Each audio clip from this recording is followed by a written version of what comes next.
Hello everyone, welcome to What If Deku Lost His Parents and Became Pain Movie 1. Before we start, please go support President Thanos for writing that awesome fanfic. Izuku Midoriya was a normal kid. He had friends, a quirk, and a loving mom and dad. It wasn't until his middle school decided to hold a Quirk Day, events where students could use their quirks, that it went wrong.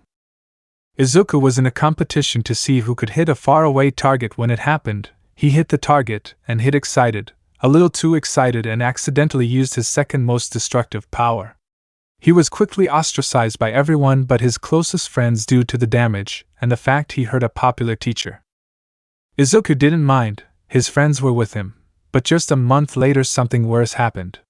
In the middle of the night someone broke into his family's apartment and slaughtered his parents. Since he was already called a villain, it was assumed he did it. It was then that Izuku broke. He and his friends, Tsuyu, Asui, and Katsuki Bakugo, left the next night, swearing to make the world feel the pain Izuku had felt. Oefe will go to Inase Yarashi. Chapter 1. It was morning in the Midoriya apartment, and the alarm of one Izuku Midoriya went off. He rose up in excitement, and quickly turned it off before practically leaping out of bed. He was so excited he hadn't even noticed his quirk, Rinnegan, had activated. He went to reach for some clean clothes when he accidentally used one of his abilities, Universal Pull, making a small yet visible wave of gravity pull the clothes to his hand while emitting a small sound. Izuku. Whoops, calm down, Izuku. He stood up, took a deep breath, and felt his Rinnegan deactivate. He then continued to get dressed into his middle school uniform and walked out of his room, grabbing his backpack on the way out. He emerged into the kitchen, a large smile on his face. He grabbed an apple and was about to leave when his mother, Inko, stopped him. Inko, I know you're not going to leave with only an apple, young man. Then his father, Hisashi, walked into the room. Hisashi, trying to skip out on breakfast, I hear. What's got you so excited, Izuku? Izuku, today's a quirk day at school. Hisashi, wait, that's today? Izuku nodded. Hisashi, damn the ye. He received a smack to the head courtesy of Inko. Inko, language Ashi, I swear you don't even try to limit yourself anymore. Hisashi rubbed where he was hit and chuckled. Hisashi, sorry Ko, just slipped out. Now run along, Izuku, and at least take some toast too. Izuku nodded, grabbing a piece Inko had apparently made in advance, knowing he would forget, as well as grabbing the lunch she made for him too. He left the apartment and ran down the stairwell, not bothering to take the elevator. Once he reached the front doors, he smiled at the sun and started running towards his school, which was only 10 minutes away on foot. After a few minutes, he caught up to his two best friends, Katsuki Bakugo, begrudgingly nicknamed Kaken, and Tsuyu Asui, who basically forced anyone she met to call her Tsu. He ran up between them, catching them off guard. Izuku, hey guys. Bakugo, hey nerd. Tsu, hello Midoriya Karo, you excited for Quirk Day? Izuku, yeah, are you guys? Bakugo, what kind of dumbass question is that? Tsu, Karo, I'm very excited. Izuku, then let's get going. He grabbed their wrists and started running while dragging them behind him. They eventually made it to the school and into their homeroom class. After a while, the rest of their classmates came in along with their teacher, Mr. Everyone, an American man who moved to Japan to teach. He began to speak after all the students sat down. Mr. Everyone. All right, class, settle down, we have a big day ahead of us. The class all turned to face him. Mr. Everyone. Today no classes are being held, as you know, because of Quirk Day, but that doesn't mean you can do whatever you like. There are a few rules. No overly destructive moves, no fighting, and most importantly, have fun. Now go. Izuku was the first out of his seat and the door, quickly followed by Bakugo and Tsu. When they were out the door, Bakugo grabbed Izuku to stop him. Bakugo. All right, enough with the running, we need to figure out where to go first. Tsu. We all have ranged attacks, right? Karo. Izuku. Yeah, yesterday they said the gym would have a firing range, we should go. Bakugo smirked. Bakugo. Alright, let's go then, you'll both bow before my AP shot. Izuku smiled, excited. Izuku. Yeah, right, I have something that'll blow you away. The group then sprinted down the hall, which was now filled with excited students, and towards the gym. When they made it, they had to stand in line to wait for their turn. It only took 5 minutes, but it felt like an eternity to the students. Izuku, Bakugo, and Tsu then lined up, each looking at a different target. Then the gym coach spoke up. She was also the favorite teacher of many students. Coach, ready your ranged attacks. Only fire when I say so, okay? They nodded and got in position. Tsu crouched down a little and turned her head, preparing to launch her tongue as far as she could. Bakugo made a loose fist and planted it in his open right hand to focus his explosions. Finally, Izuku raised his arm, and it started changing. His hand opened up and his fingers moved backwards. All that remained was a mechanical mess. Coach, now. Tsu launched her tongue wordlessly. Bakugo, yelling, AP shot. A condensed explosion fired from his hand at high speeds. Izuku yelling, Azura attack distance. A blue sphere of energy generated and fired from Izuku's arm cannon. All 3 attacks hit their targets, but Izuku's and Bakugo's destroyed theirs. Coach, wow, good job, you two, you're the most powerful yet. Izuku and Bakugo high-fived and some other kids came over too. In response, Izuku whipped his arms around, unconsciously sending his energy out, but once it was, he felt it. He had accidentally unleashed the almighty push. Izuku yelling, run. Bakugo and Tsu saw his Rinnegan active and the ground around him start to be pulverized. Knowing this move from the times they trained with him, they immediately ran in the opposite direction. Many others weren't so lucky, including the coach. Bakugo and Tsu escaped the gym as Izuku's attack pushed through everything inside. Eventually even the ceiling came down, leaving only Izuku alive in the gym, crying and distraught over what he did. Both of his friends found him after a minute of searching. They walked over to him and crouched down near him. He felt their hands on his shoulders, which jolted him from the trance he was in. The next thing that happened broke his friends' hearts with how much sadness that was in it. Izuku yelling, I'm sorry. Chapter 2. Izuku and his parents were sitting inside their apartment. It had been nearly a month since Izuku's accidental display of power, but even though it was an accident, no one cared. He had been ostracized by the survivors. Even though the coach had survived, due to her stone skin quirk making her far more durable, she even forgave him and privately tutored him when no other school would take him. It was then that a knock was heard. Hisashi went to open it, and the coach walked in, followed by Bakugo and Tsu. They walked over to the living room and sat where they could. Inko. Oh, Mississippi Kakuzu, what brings you here so late? Mississippi Kakuzu. I just wanted to stop by. I know it's be hard and I figured you'd enjoy the company. Izuku. What about you guys? I didn't think you'd want to see me again. Izuku frowned and looked down to anti-quirk bracelet he was forced to wear. Tsu. That's actually why we're here too. Kero. Bakugo. Ya don't think you can get rid of us, nerd? Hisashi chuckled. Hisashi. You really take after your mother, Katsuki. Katsuki. Hey, I'm nothing like that hag. Inko. Your mother is not a hag. Izuku. Whatever. Thanks, guys. Tsu. It's no big deal, Midoriya. Kero, we're your friends. He began to tear up at his friends coming to see him. It was dark out. The apartment was quiet. Mississippi Kakuzu had left, though Tsuyu and Bakugo had stayed over to spend time with Izuku, as they hadn't been able to all month. Suddenly a loud bang was heard which startled the 3 awake. Bakugo sat up from the floor. Izuku nearly jumped out of his bed, but was stopped by Tsu, who was on him for some reason. Bakugo. What the buck was that? And why is Frog Face on top of you? EW, did you two buck with me in the room? Tsu quickly went red. Tsu. And no, Kero, it's just cold, and I didn't want you to go into hibernation. Izuku. It's okay. It helped me sleep. I haven't been sleeping well since TH. A second bang was heard. Bakugo got up and walked over to the door to open it, but found it stuck. Bakugo. The buck? Izuku got out of bed. Izuku. Oh, right. The police put an automatic lock on my door. It'll only open at 6. Bakugo looked at the clock, seeing it read 4:15. Bakugo. So you mean to tell me that we, the 3 people in here who at least have a small amount of personal quirk training, are locked in while someone breaks in? Izuku nodded sadly.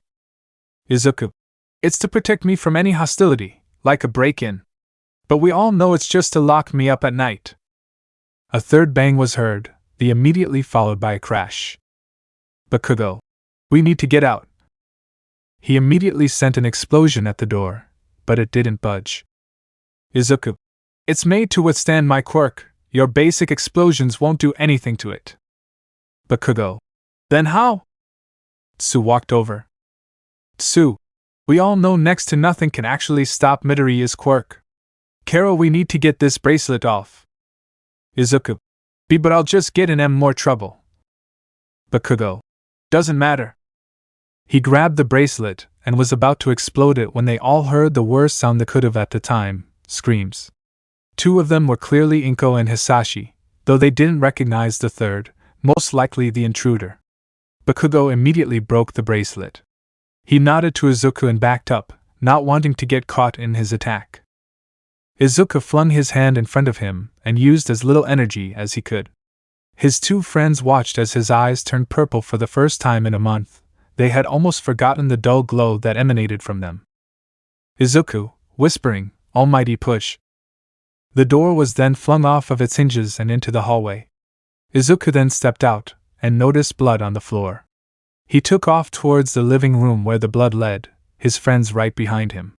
They nearly ran into them when he suddenly stopped. They looked around him to find a gruesome sight. Inko's and Hisashi's bodies stacked on top of each other, covered in blood and lifeless. Then they noticed a badly burned man standing over them. Hisashi had tried to defend him and Inko, but it wasn't enough. Izuku. Why? Why? Because of you, my son is dead. They shouldn't have ever allowed you to be there. Tsu. That doesn't give you an excuse to kill 2 innocent people. Kero. Innocent? No, they defended that villain, saying it was an accident. It wasn't, I know it. Bakugo. Oh, buck this. Yelling. Go to hell. He launched himself forward with explosions, even landing one on the surprised man. The man fell down, unable to move from the pain. Izuku. Katsuki.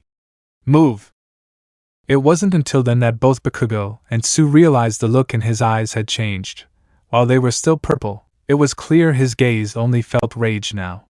Bakugo, not used to Izuku using his actual name, did as he was told.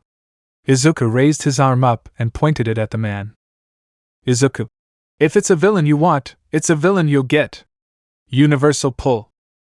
A familiar sound was heard as the man was pulled from his position on the floor to Izuku's hand. Izuku. You want your son? I'll send you to him. The man looked Izuku in the eyes. There were tears running down the boy's face, tears full of grief and sadness, though his eyes looked soulless and apathetic to the man. Izuku. Your soul is mine. He pulled his arm back and pulled out a blue humanoid figure, leaving the man's body to crumple and fall to the floor. Then Izuku threw it up into the air, letting the man's soul pass on. He then fell to the floor, finally letting himself cry out loud. He deactivated his quirk, and just sat there next to his parents' bodies. For the second time that month, he had killed, and this time it wasn't an accident. Bakugo and Tsu sat next to him, making sure he knew they were still there. Chapter 3. It had been an hour since the break-in, and Izuku was still on the floor. He had stopped crying, but Bakugo and Tsu were still by his side. Tsu finally spoke up. Tsu. Midoriya. Kero, you can talk to us. You know that, right? Izuku just nodded. Bakugo. Come on, Izuku. You can't keep quiet forever. Tell us what's going through that damn mind of yours. Izuku. Why? Why are you two still here?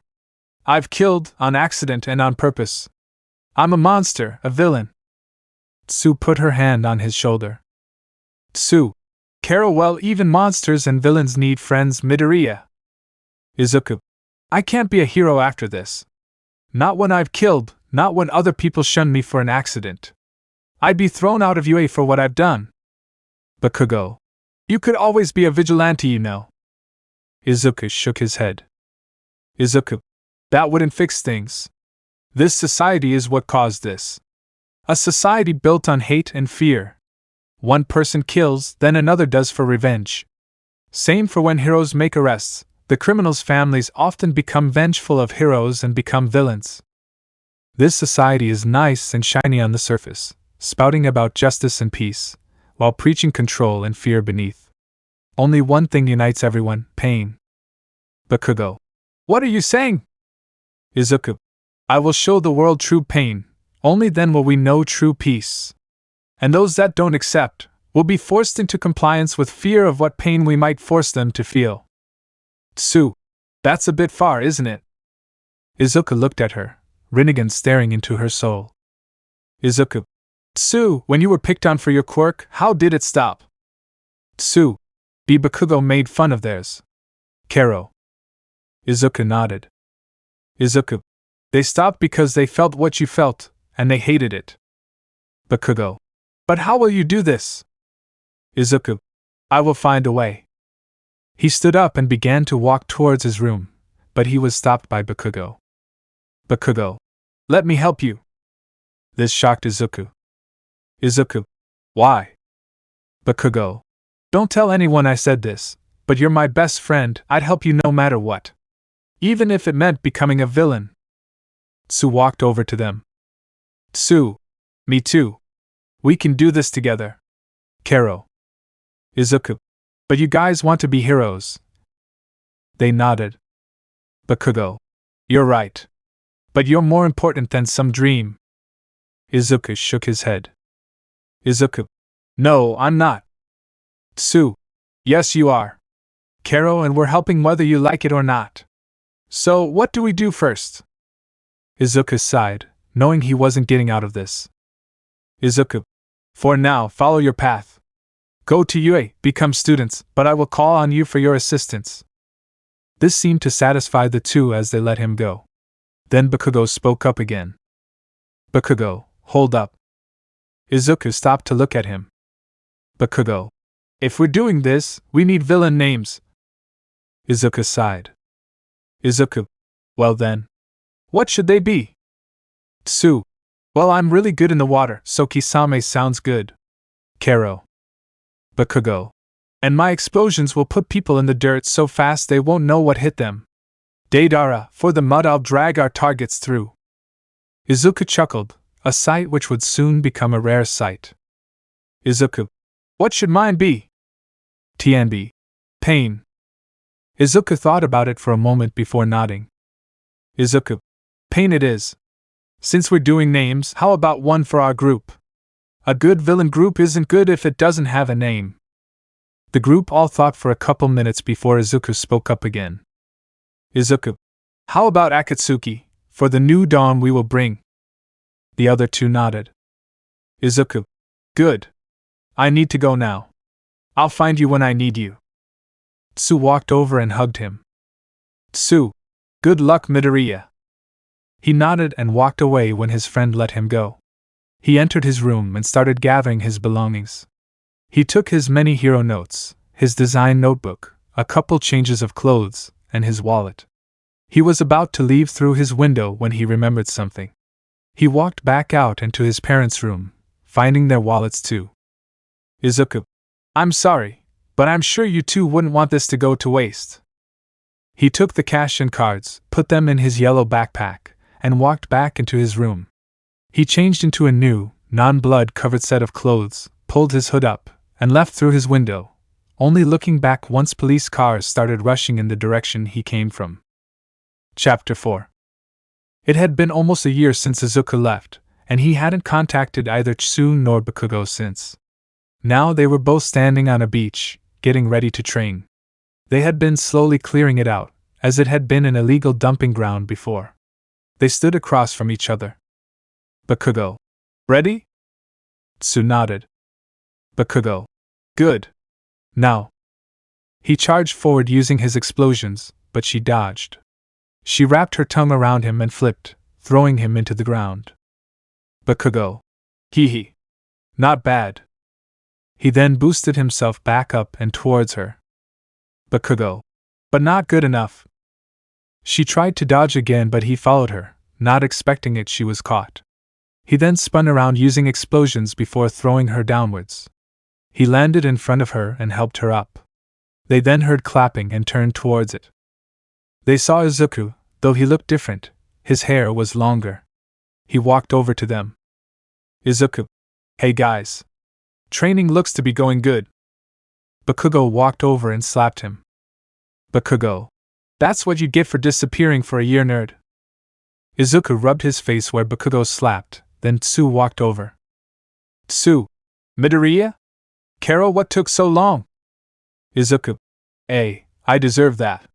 B. I needed materials and a place for us to meet. Now I have them both. They noticed the bag he was carrying with him. Tsu. What's in the bag? Karo. Izuku. Is there somewhere we can sit first? Bakugo. Pick a solid piece of trash. There's plenty. Izuku chuckled and walked over to a tire and sat down. The other two walked over as he began digging through the bag, eventually bringing out 3 small objects. Bakugo. Rings? What are these for? Izuku. They have 2 functions. The first is to signify you're part of the Akatsuki. The second is so I can use one of my abilities to summon you guys if I need you. Izuku put the blue ring on and held the remaining 2 out to his 2 friends. Tsu took the orange ring while Bakugo took the green. Tsu. It fits nicely. Bakugo. Yeah, weird, but I like it. What else is in that bag? Izuku reached back in and took out 2 pieces of black clothing, one smaller than the other. Izuku. Our uniforms. They unfolded the fabric to find themselves looking at identical cloaks. Izuku. I hope you like them, they were hard to get my hands on. That tailor almost didn't sell them to me. Bakugo. Like? These are sick. Tsu. Karo, yeah, very stylish. Izuku. Good. Because we have a meeting today. Bakugo. What? Izuku. We won't get anywhere ourselves, we need someone else to be our stepping stone. I have arranged a meeting with said stepping stone. Can you 2 make it? Tsu. I can. When is it? Karo. Bakugo. Like I'd back away from our first meeting. Izuku. In 5 hours, in a hidden location in Kamino Ward. I will summon you using the rings, be sure your cloaks are on. He stood up and started walking away, but he stopped after a few steps. Izuku. You can hide your faces if you wish, and thank you too, I won't be able to do this myself. With that, he walked away, leaving Tsu and Bakugo to prepare. It was time, the meeting was about to start. Izuku walked up to the metal door and knocked. The slider was pulled away, revealing a man of mist with yellow eyes. Who are you? Izuku. Pain. The Akatsuki is here. Very well. Please enter. Izuku walked inside, cloak swaying against the still air, and Rinnegan analyzing the room. He took note of the men he would be meeting, one with blue hair and a hand on his face, and the man who set up the meeting, Jiren. Jiren was well respected in the underworld and a reliable man. He walked over to the 2. Jiren. Ah, Pain, nice to see you again. Where are your friends? Izuku. One moment, Jiren. He bit his thumb and then slammed his hand onto the floor, sending his energy into the blood to call on the dried droplets left in the rings. Izuku. Akatsuki, assemble. In 2 puffs of smoke, both Bakugo and Tsu appeared in their cloaks, either hiding their faces. Bakugo. Deidara. Tsu. Kisame. Karo. Jiren. Quite the trick you have there. Now please sit. Kurojiiri, could I have another? The mist man nodded and grabbed the bottle of whiskey Jiren's original drink came from and poured him another. Izuku sat down, Bakugo and Tsu standing behind him. Kurojiiri. Anything for the Akatsuki? Izuku looked to his friends. Bakugo shook his head. Tsu. Karo, I could use a water if that's okay. Kurojiiri nodded and walked away, coming back a minute later with a glass of water. Once that was done, Izuku spoke up. Izuku. Jiren, if we could continue. Jiren smirked and chuckled. Jiren. Straight to business, I like you. Alright. This here is Tamura Shigaraki. He motioned towards the other man. Jiren. He's putting together a group of criminals called can't remember. Take it from here, Shigaraki. Shigaraki sighed. Shigaraki. I'm putting together a league of villains. Izuku. I see. For what purpose? Shigaraki. To kill All Might and tear down this hero's society. Izuku. You've piqued my interest. How will this happen? Shigaraki. By using my sensei's Nomu, of course. Izuku. And what is a Nomu? Shigaraki. A bioengineered human, made to function with multiple quirks. Super regeneration and shock absorption are the perfect combo to kill All Might, don't you think? Izuku raised his eyebrow at the claim, but he had seen things he wouldn't have imagined in the past few months. Izuku. Okay, one last question. Shigaraki. What is it? Izuku. How? How will you get All Might alone or away from other heroes? Shigaraki. He's given control of Might Tower's operations to Sir Night-Eye, and he's been seen around Mizudafu and Yue recently. Now Izuku was intrigued. Shigaraki. If he's working there, it's probably as a trainer or heroics teacher, which means he'll need to be off campus sometimes to train students. He looked at his partners. Izuku. I've heard enough. I will aid you. Deidara, Kisame, will you? Bakugo. Yue won't know what hit them. Tsu. As best I can. Kero. Izuku nodded and looked back at Shigaraki. Izuku. The Akatsuki will stand with you when the time comes. I trust Jiren can find me when the time comes. He threw a card onto the table. The only thing on it was a small map. Izuku. If he can't, follow that to find us. Izuku, Bakugo, and Tsu then walked out of the bar. The meeting only took a few minutes. As soon as they were far enough away and Izuku was sure they weren't being followed, he deactivated his Rinnegan and the other two took off their cloaks. Izuku. You two sure about this? If he's right, then there's a high chance you'll out yourselves to your class. Bakugo. This comes first in my world, Deku. Tsu. Same as Bakugo. I'll put this over being a hero any day as long as you believe in it. Kero. Izuku nodded. Izuku. Go home, rest. The entrance exams are soon.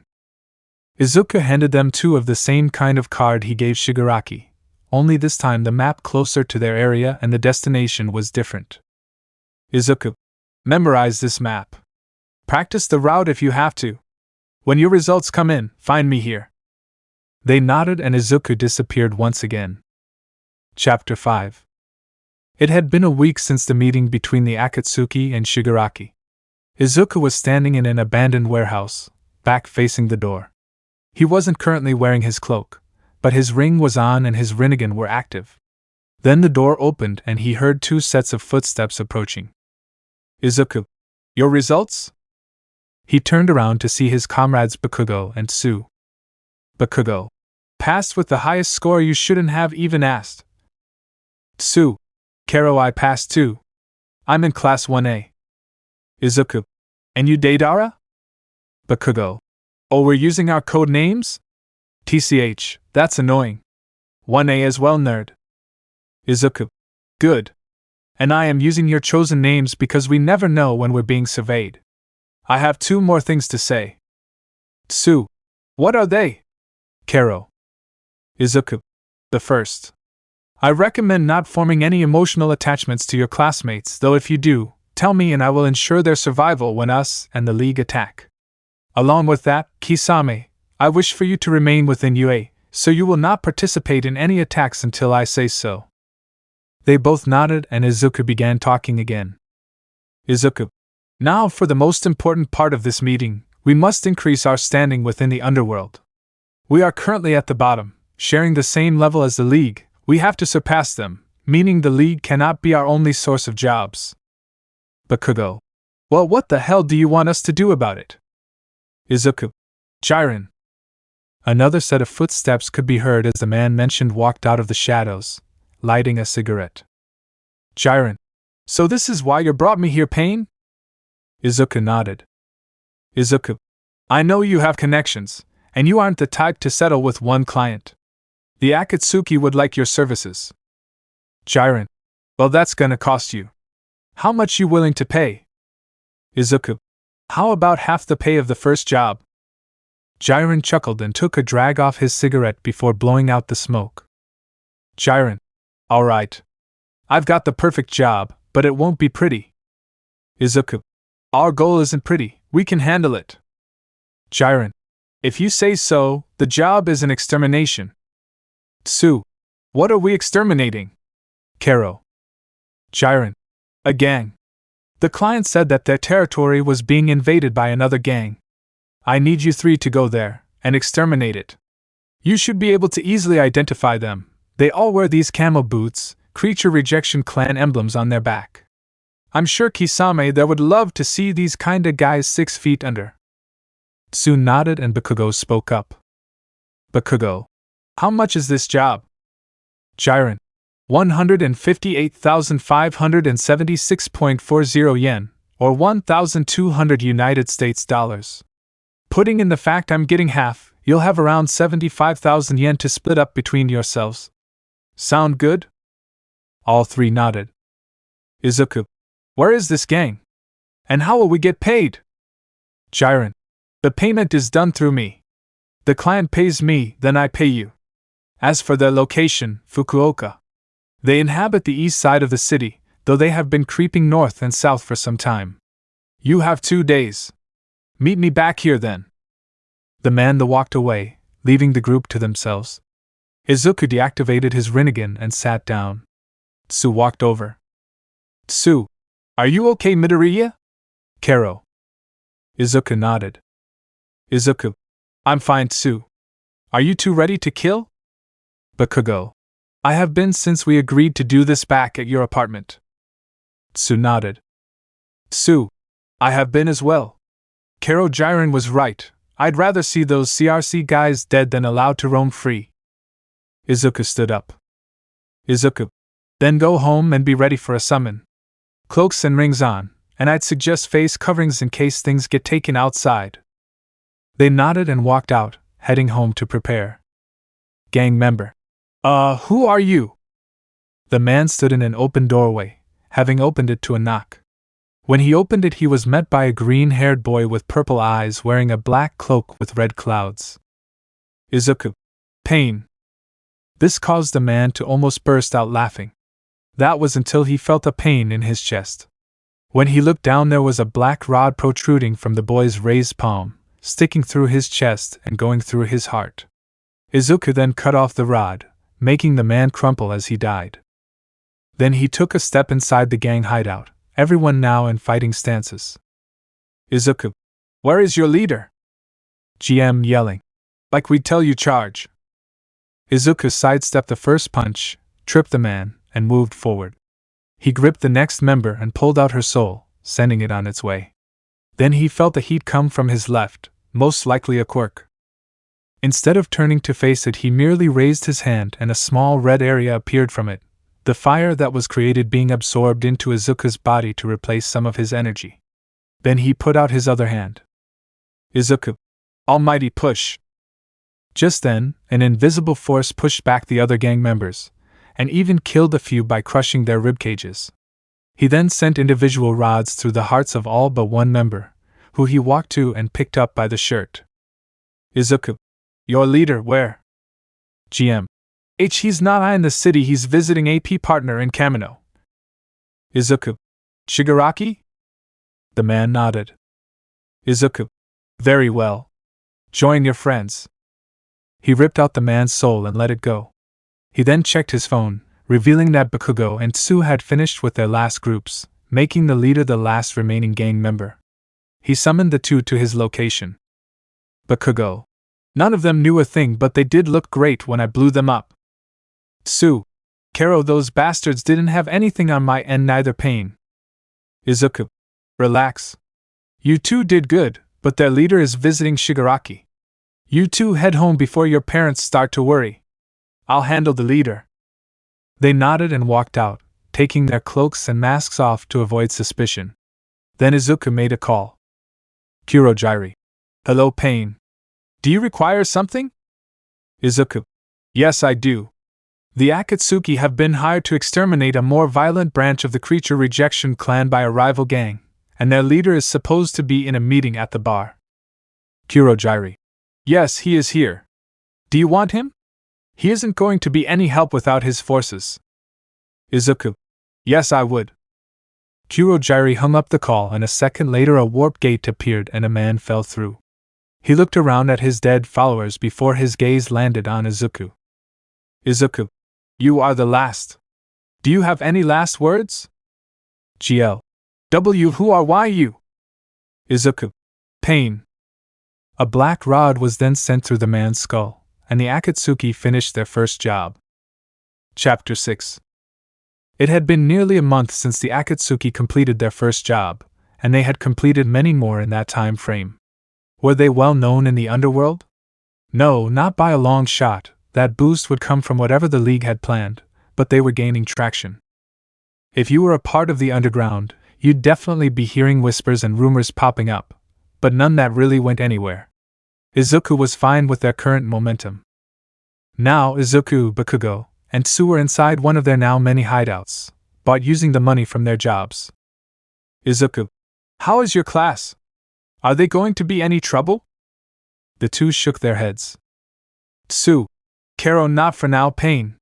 The only one seems to be able to fight at our level. Izuku. And who would that be? Tsuyu. Shoto Todoroki. Son of Endeavor.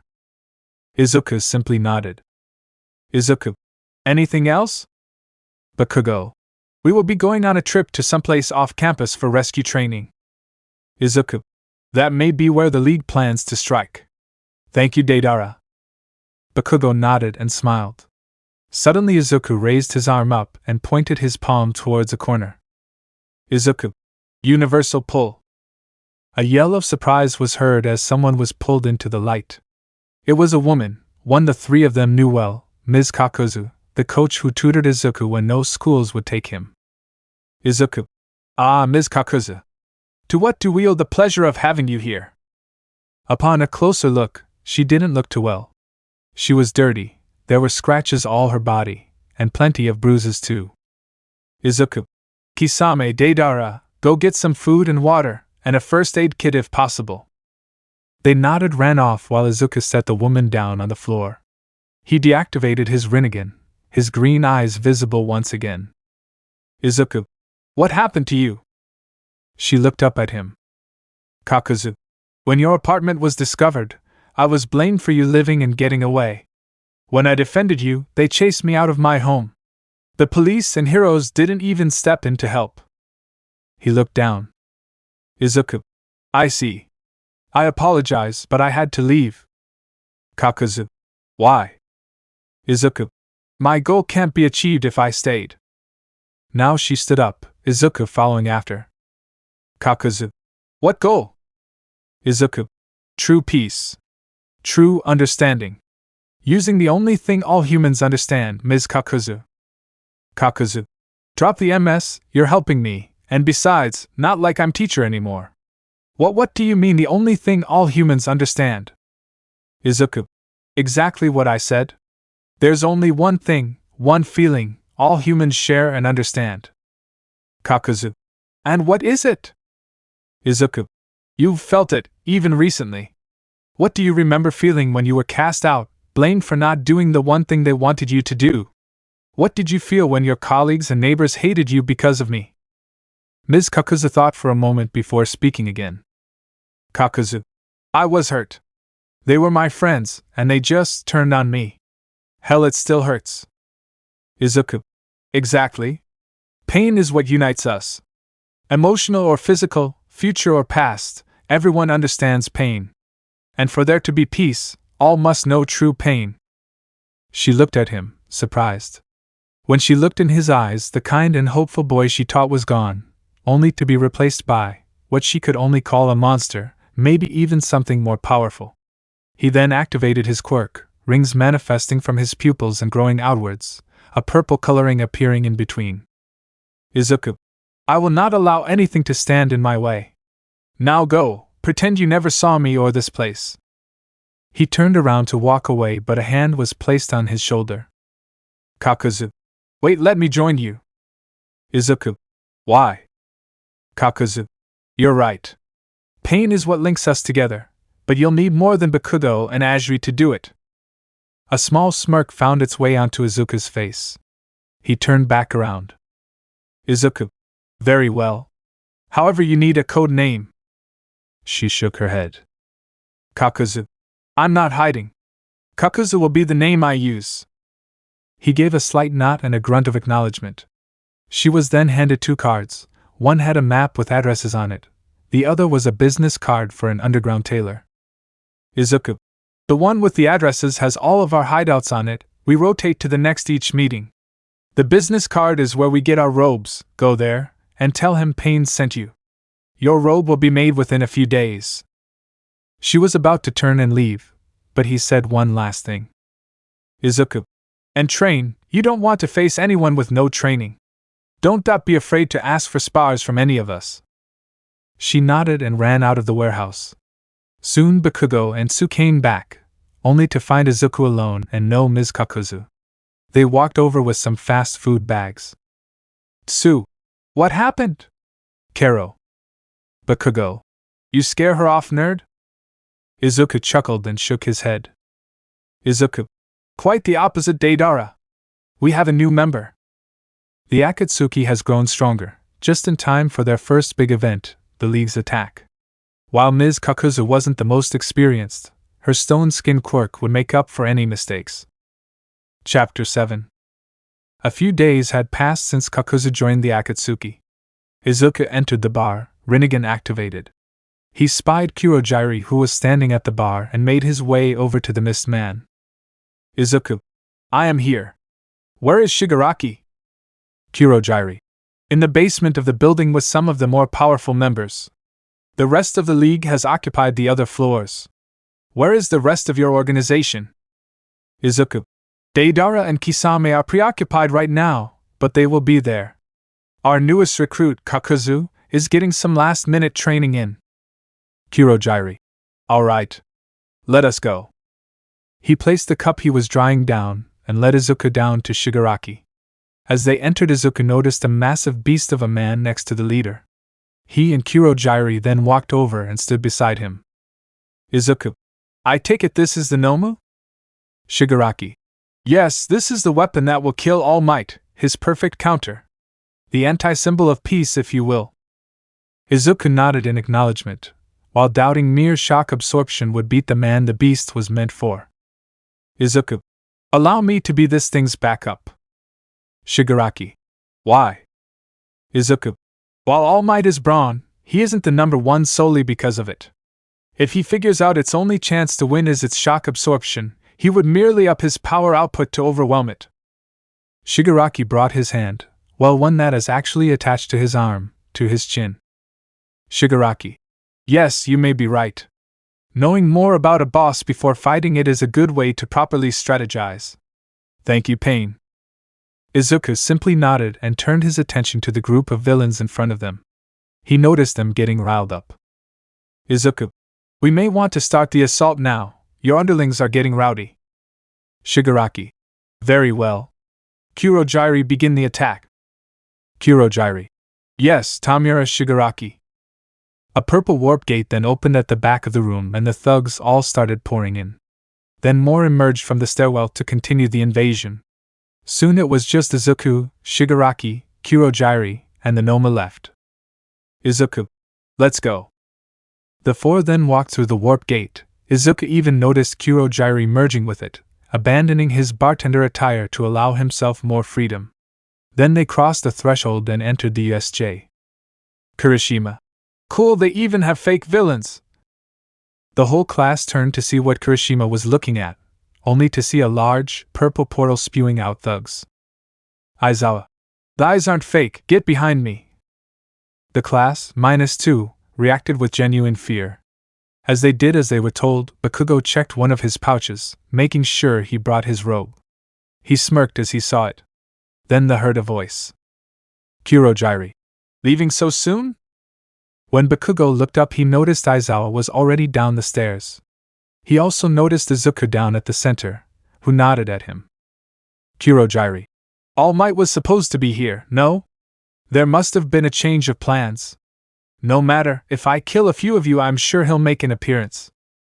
Kirishima, nice try. He began to charge Kurogyri. Kurogyri. Deidara, if you would? Kirishima was then hit with an explosion and sent to the side. Kaminari. What the hell, Bakugo? Bakugo reached into his pouch and pulled out his robe before putting it on. Bakugo. It's nothing personal, dunce face. Just doing what I need for peace. Kurogyri, scatter them. Kurogyri. All right. Before anyone could react, Bakugo launched forward as Kurogyri made multiple warp gates. Bakugo tacked 13, ensuring she wouldn't use her quirk, and knocked her out, shattering her helmet in the process. Kurogyri. And what of Kisame? Bakugo. Boss wants her where she is now. Any fighting she does will be against those thugs to keep her cover. Bakugo then walked over to the top of the stairs. Bakugo. Where did you send the one with the two-toned hair? Kurogyri. To the mountain zone. Bakugo. Okay, that's where I'm headed. He then tossed Kurogyri one of his reusable grenades. Bakugo. Don't lose it, I've only got 4. He then blasted off towards the mountain zone. Izuku had wandered away from the main area. All Might wasn't there yet, so the gnome didn't need backup yet. For now, he was searching the back areas for any escaping students. He then felt something brush up on him, but there was nothing there. He quickly lunged in the direction and caught an invisible person. Hagakure. And no, let me go. Izuku. Fine, but you're not going anywhere. He then sent a black rod through what he believed to be her thigh.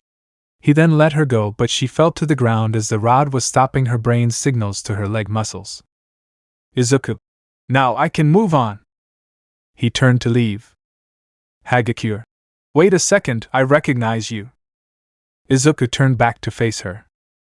Izuku. You do? From where? Hagakure. Well, not you, but your robe. Some lady wearing one like it has been in the woods near my house recently, though I don't know what she's doing. He then bit his thumb and slammed his hand on the ground. Then in a puff of smoke, Kakuzu appeared wearing her robe. Izuku. This woman? Hagakure. Why, yes. Izuku. Kakuzu, go to the fire zone, aid the thugs there. Kakuzu. Yes, pain. She then ran off, leaving Izuku and Hagakure alone once more. Izuku. Strange. You aren't as scared as you were before. Hagakure. Well, you haven't killed me yet, that means you must be a good man, right? Izuku shook his head. Izuku. No, but I will do you a favor. Hagakure. Which is? He removed the black rod and picked her up by her neck. Izuku. Since you've been so brave, I'll allow you to live. Spread the word that the Akatsuki is out there. He then dropped her and started walking away. It had been nearly half an hour since the attack started, and Jairu was terrified. She'd been completely separated from her classmates, and had no clue where she was. She had managed to find her way to the hurricane zone, but her luck was about to run out. Izuku. Universal pull. She was suddenly pulled to the side, and suddenly her neck was in the grasp of a man. No, a boy her own age. He was wearing a robe just like Bakugo had put on earlier. Izuku. You seem like the punk type. Are you? Jairu. Why would you want to know? Izuku. To know if it would be suspicious for you to have piercings. Jairu. What? The last sound she heard was a snap as her neck was broken in his grasp. He then pulled his hand back and summoned what looked like a head. He then threw in her body as well as a few black rods. Izuku. Fix her and modify, King of Hell. The King of Hell then closed its mouth and chewed for a couple seconds before opening it back up. Izuku then flared his energy and Jairu stood once more, now under his control. She opened her eyes, revealing a pair of Rinnegan, which shared their vision with Izuku. Izuku. Perfect. A replacement spy for Deidara. He then desummoned the King of Hell and let Gyro fall limp, waiting to be found. Then a large bomb was heard as the doors of the USJ were blown from their hinges. Izuku. Looks like I'm up. Time to show the symbol of peace how true peace is attained. Chapter 8. Izuku approached the center of the USJ to see what he expected. The Nomu was being overpowered by All Might and the students. Suddenly Shigaraki appeared next to him. Shigaraki. Are you going to do your job or what? Izuku. Yes. He raised his arm and started shifting it, eventually only leaving a mechanical mess. He charged up his attack and fired. Izuku. Shura attack distance. The blue projectile hit the Nomu, exploding and sending the students flying away. All Might was knocked back, but not far. Izuku then rushed in and landed a punch on All Might, though it didn't do much. All Might. Did you think that would work against me? Izuku. No. But it did buy it enough time. Then a black fist hit All Might away. The Nomu had regenerated and was back in action. Izuku then summoned Bakugo and Kakuzu to him. Izuku. Akatsuki, aid the Nomu. All Might falls today. Both right. They both charged forward, Bakugo reaching the fight first and landing an explosion on All Might. All Might. Young Bakugo? Bakugo. The one and only. Kakuzu. Kakuzu right. All Might noticed the woman duck underneath the airborne Bakugo and land a punch to his stomach. Her stone skin and his weak spot combining to make the man stumble. Then the Nomu came in once more and hit him hard. He was about to fall into the shipwreck zone when Izuku appeared beneath him, arms held out to his sides. Izuku. Almighty push. All Might felt an impossible force slam into his back and launch him back into the air. Then Bakugo appeared above him, strings tied to both of his gauntlet pins. All Might noticed the strings in his mouth, which he then pulled. Bakugo, yelling. Now this will be a beautiful explosion. Force and flames emerged from his gauntlets, forcing the hero back down. Instead of hitting the ground, his back was met with a large fist. The angle he was at caused him to be launched forward instead of into the air. Just before he was able to get his bearings again, Kakuzu appeared in front of him, fist wound back. She then punched him in the chest as he slammed into her. The force pushed her back, but she dug in her heels and stopped him. The man crumpled to the ground. He would have broken ribs from that punch. His ribs were the least of his worries, however. He had many burns, some 3rd degree, his wound was bleeding profusely, and his back was killing him. But his students were in danger. At any moment that thing and these people in robes could be sent after them. He had to fight. He began to pick himself up, then he noticed Kakuzu standing over him, another punch ready. Then the next thing he knew, she was coated in ice. Then Bakugo attempted to attack but was tackled to the side by Kirishima. Kirishima. I can't let you do that, Bakugo. Bakugo. Ugh, get off. Izuku. Universal pull. Kirishima was pulled towards Izuku, but Izuku sidestepped him, letting him go flying past him. Izuku then ducked a metal staff, courtesy of Yaoyorozu. Izuku. Akatsuki, change of plans? We need to take care of these students. But first, Deidara, free Kakuzu. Bakugo. Alright. Izuku then caught a second strike and used the weapon to pull Yaoyorozu closer. Izuku. Yaoyorozu. The company who made the thing that ruined my life. Yaoyorozu wa. Izuku chopped her neck, knocking her out. He then turned towards Kirishima, who had returned. Kirishima. Who are you? Izuku didn't answer. Instead he rushed forward and grabbed Kirishima by the neck. Izuku. You are getting annoying. He then dropped Kirishima and pulled his arm back just before a bullet passed by where it was. More bullets were fired, but Izuku used a weak almighty push to stop them. He then heard screams of pain. He turned to see Shigaraki with bullet wounds in his arms and legs. Nizu yelling. Sorry we're late, it took a while to get everyone. Izuku looked over to see Kakuzu was free, so he ran over to the portal Kurojiri opened and ran through, immediately summoning Bakugo and Kakuzu to him. Once they were settled down and Shigaraki was bandaged, a voice was heard from a TV. "Tamura, you failed."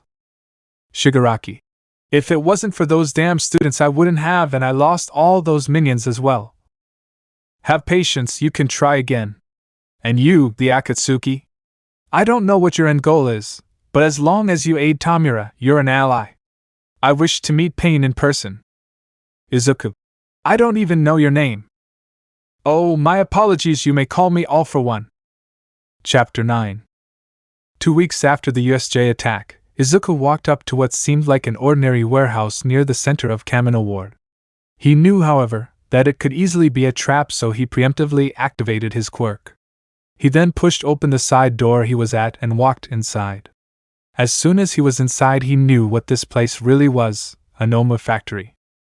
He noticed dozens in tubs of green fluid, all awaiting orders. A familiar voice was then heard. "AFO. Ah, Pain, welcome. I apologize for the mess. I haven't had the time to clean, nor the energy, to be quite honest." Izuku: "Somehow I doubt that was you being honest." He started walking towards the corner he heard the voice coming from. AFO. "Oh no, you've caught me red-handed." Izuku forced himself not to roll his eyes at the symbol of evil's fake surprised tone. He finally reached the corner to see the man himself. The suit he was wearing was pristine, as was the mountain of machinery evidently keeping him alive. Izuku also took note of how his head seemed to just be one giant scar, leaving only his mouth unscathed. Izuku: "So this is what you've been lowered to? An old man with a fraction of his original strength?" This made All for One chuckle. AFO: "Yes, but so is he." The man gestured to one of the many screens on front of him. It showed a picture of All Might. Pain: "Yes, he was quite a bit weaker than I had imagined at the USJ. I assume you have a quirk which lets you see?" AFO: "You would be correct. Now on to why I wanted you here." Izuku: "Yes, what is it you wanted?" AFO: "I believe we can help each other." Izuku: "How so?" AFO: "We each have a spy within UA, specifically Class 1A. If they were to know of each other, then it would help their missions greatly." Izuku thought for a second before nodding. Izuku: "Yes, that would be beneficial. You could have mentioned this back at the bar, however, what else do you want?" AFO: "That's simple. I wish to equip the Akatsuki with more quirks." Izuku then motioned towards the Nomus. Izuku: "I know what happens when someone has more than one quirk." AFO: "While they do have more than one, that is not the reason for the Nomus transformation. That is simply due to us experimenting with corpses and using quirks to mold them how we want. Living humans are a different story." Izuku: "Elaborate." AFO: "Anyone with an emitter-type quirk can safely handle one additional quirk, especially if it can work well with their original. Humans with mutant-type quirks can handle two, as long as either are mutant-type quirks themselves." Izuku: "And what of transformation types?" AFO: "Those can handle one quirk. It can be either mutant or emitter, but only one." Izuku: "I see. If all you say is true, then we have a deal. May I ask for specific quirks?" AFO: "I have collected thousands over my lifetime. You want one, we have it. Though, you must pledge your organization's loyalty first." Izuku narrowed his eyes but spoke anyway. Izuku: "The Akatsuki will aid you and the League when we are requested." AFO: "And what of the members?" Izuku: "They are loyal to me and no one else. If I follow you, they follow me." AFO: "Very well. We can perform the transfer in a few minutes. I suggest trying to keep your balance." He then pressed a button on his chair. AFO: "Doctor, we are ready." Just then Izuku, All for One, and his machines were consumed by a gray sludge. As soon as Izuku could see again, he knew they were somewhere else. In fact, in order to make sure nothing happened, he directed his puppet, Jiru, to her room to take a nap so his full attention could be on his surroundings.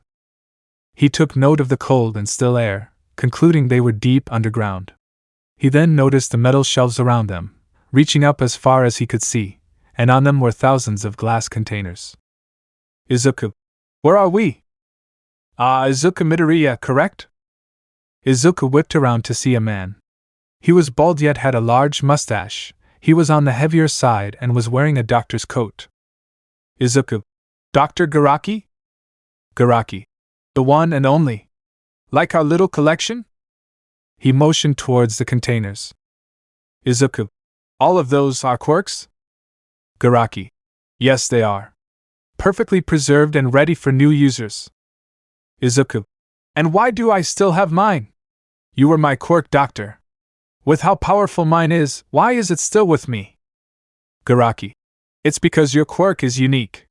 The only place where the quirk gene is your eyes. Izuku. Meaning you need my eyes for my quirk? Garaki nodded. Garaki. And it's not like we could just pluck them from your head when you were 4.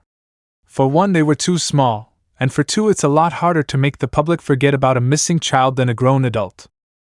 Izuku was silently putting the pieces he was being unknowingly fed. Then All for One spoke up. AFO. Doctor, as much as I like listening to you talk, I'm afraid you've said too much. Garaki brought his hand to his mouth. Garaki. Oh, my mistake. This old man must be going senile. Izuku. Either of you make a move, and this entire facility will crumble.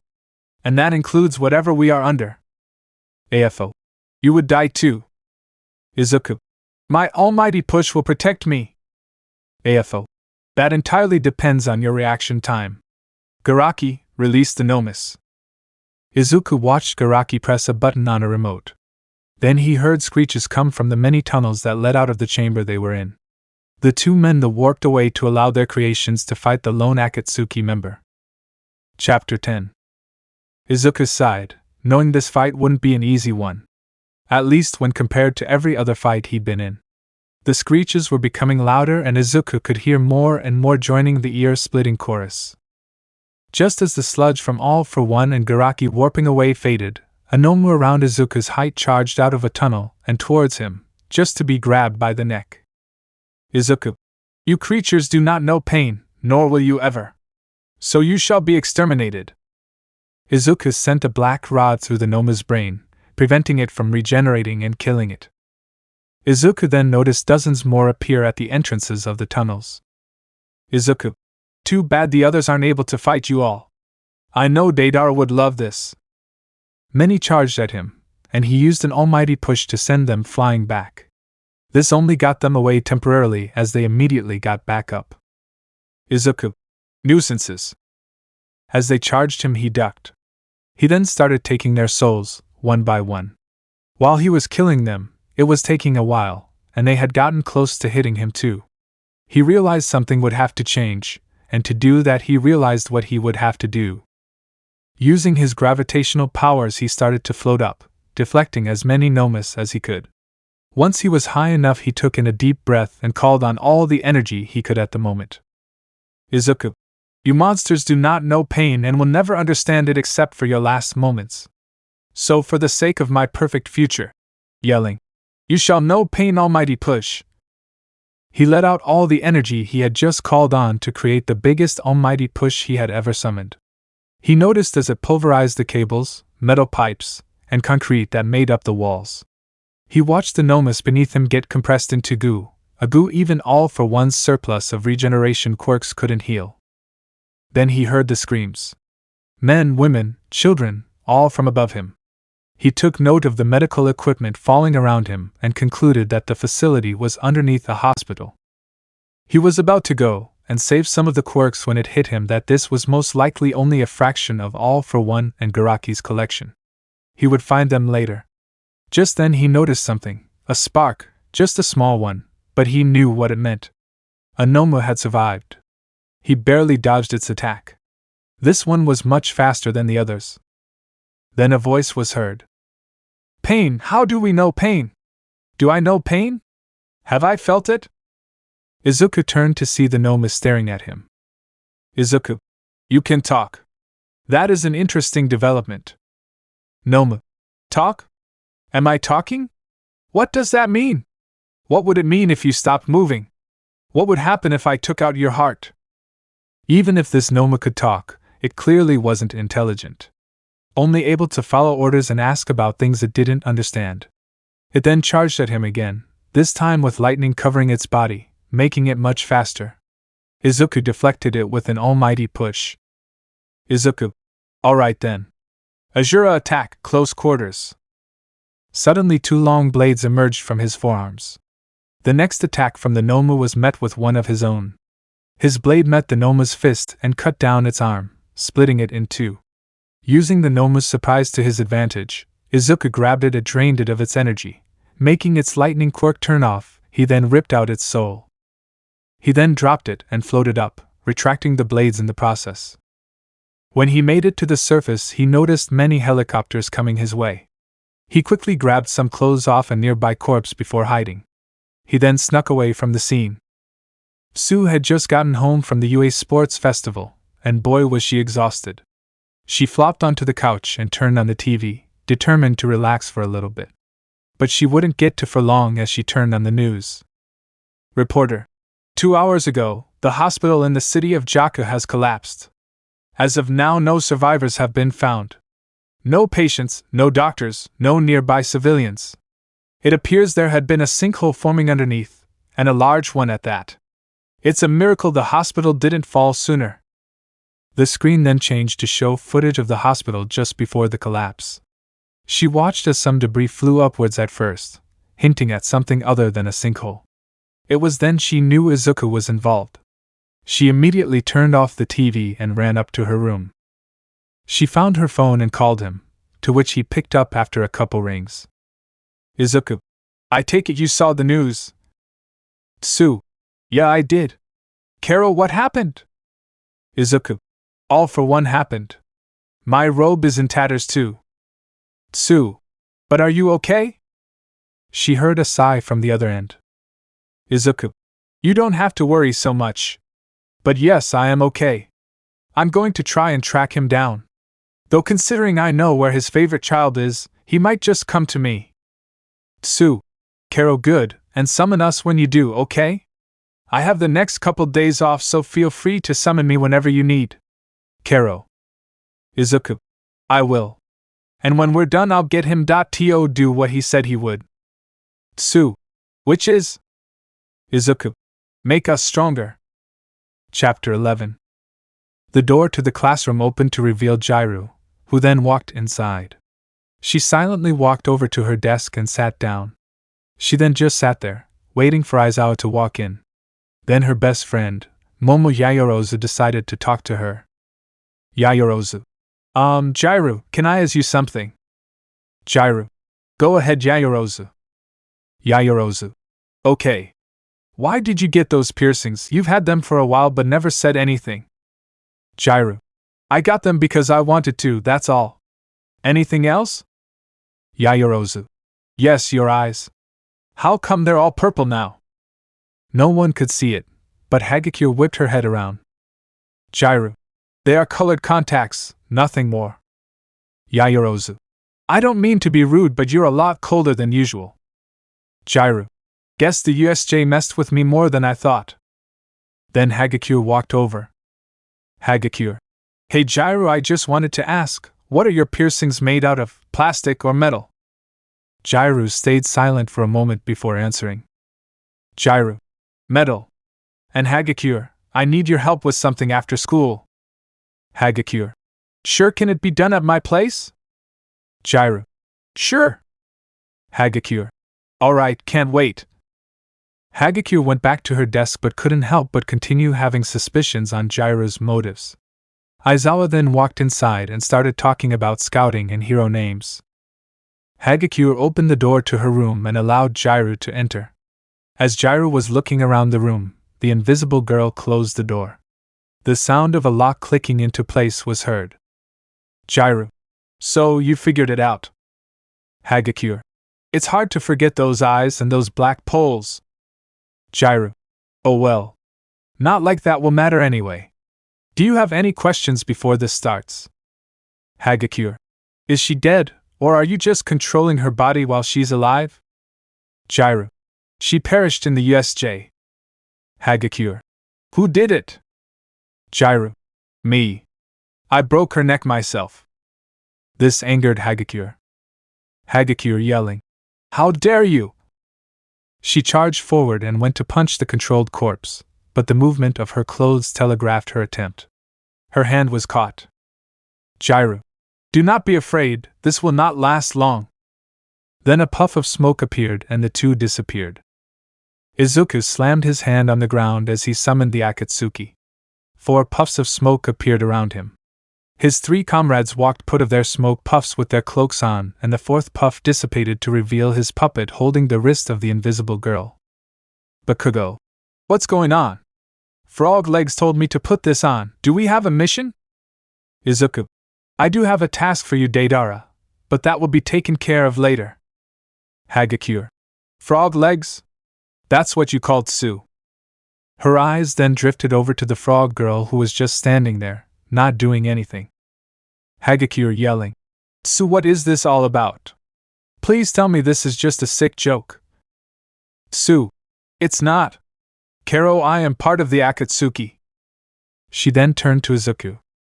"Tsu, Pain, did Jaira get any new information?" Izuku, "No, but I won't be able to work much for the next week, as you know." Tsu, "Right.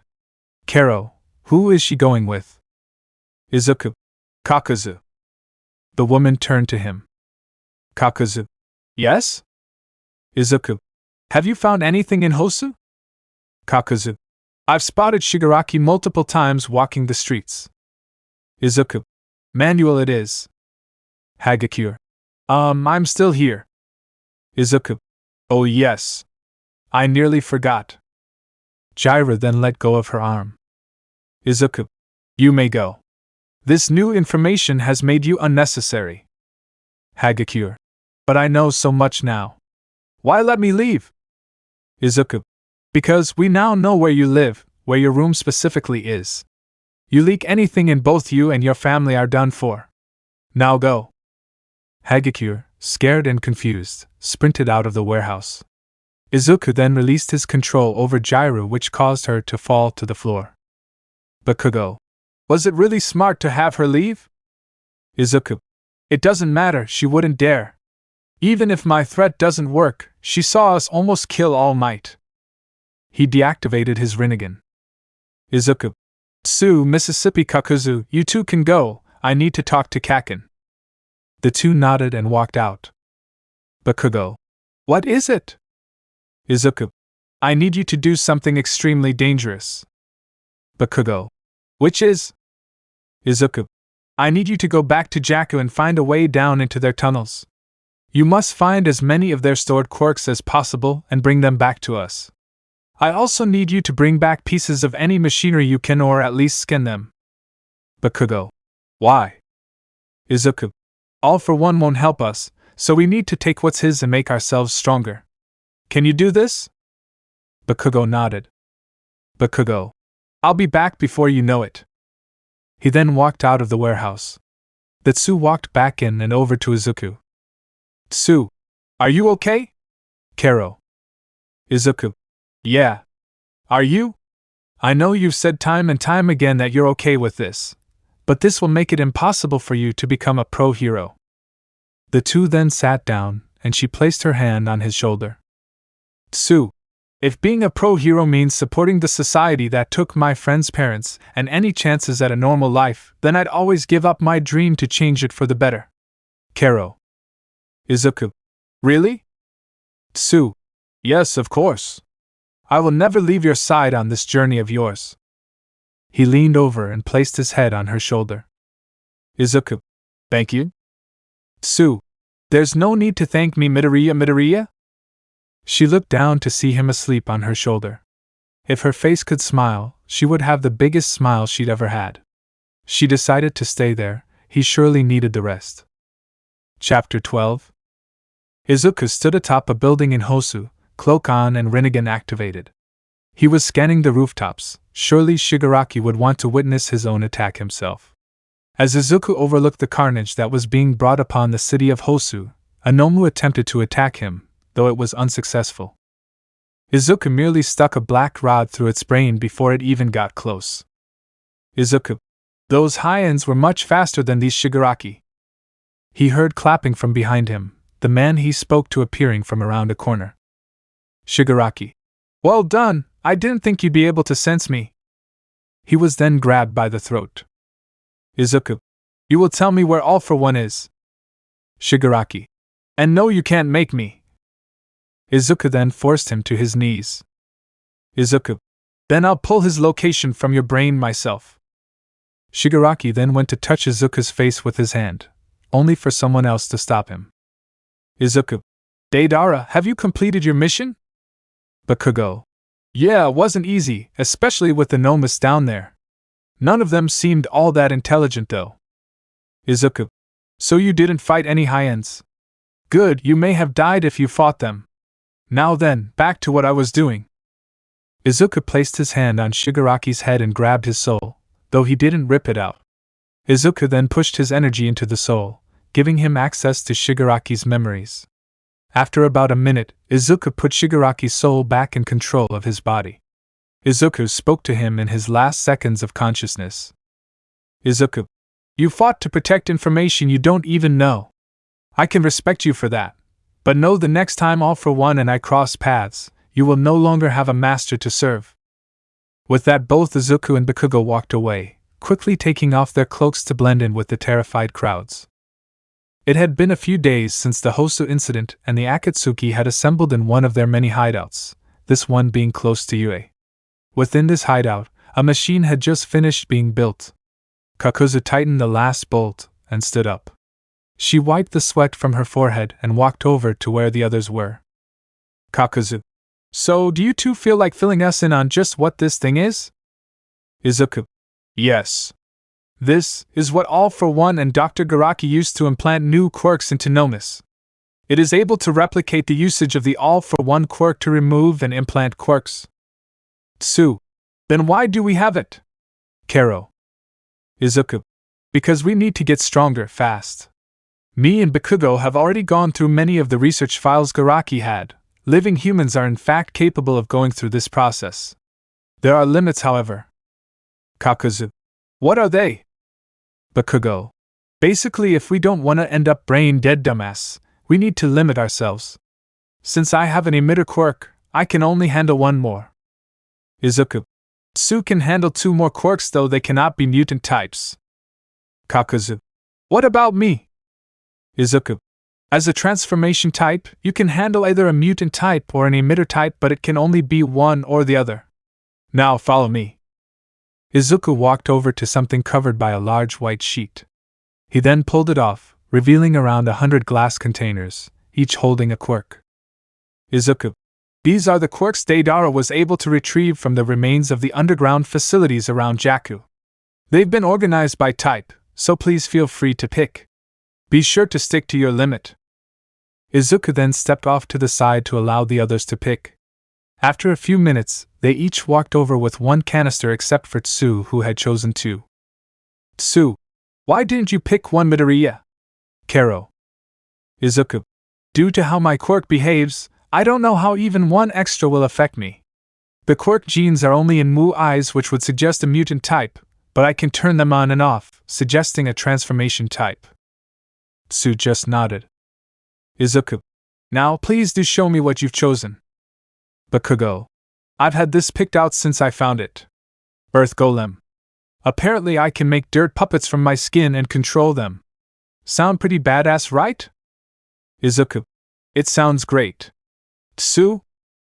Tsu. Kero, I chose Stamina Thief.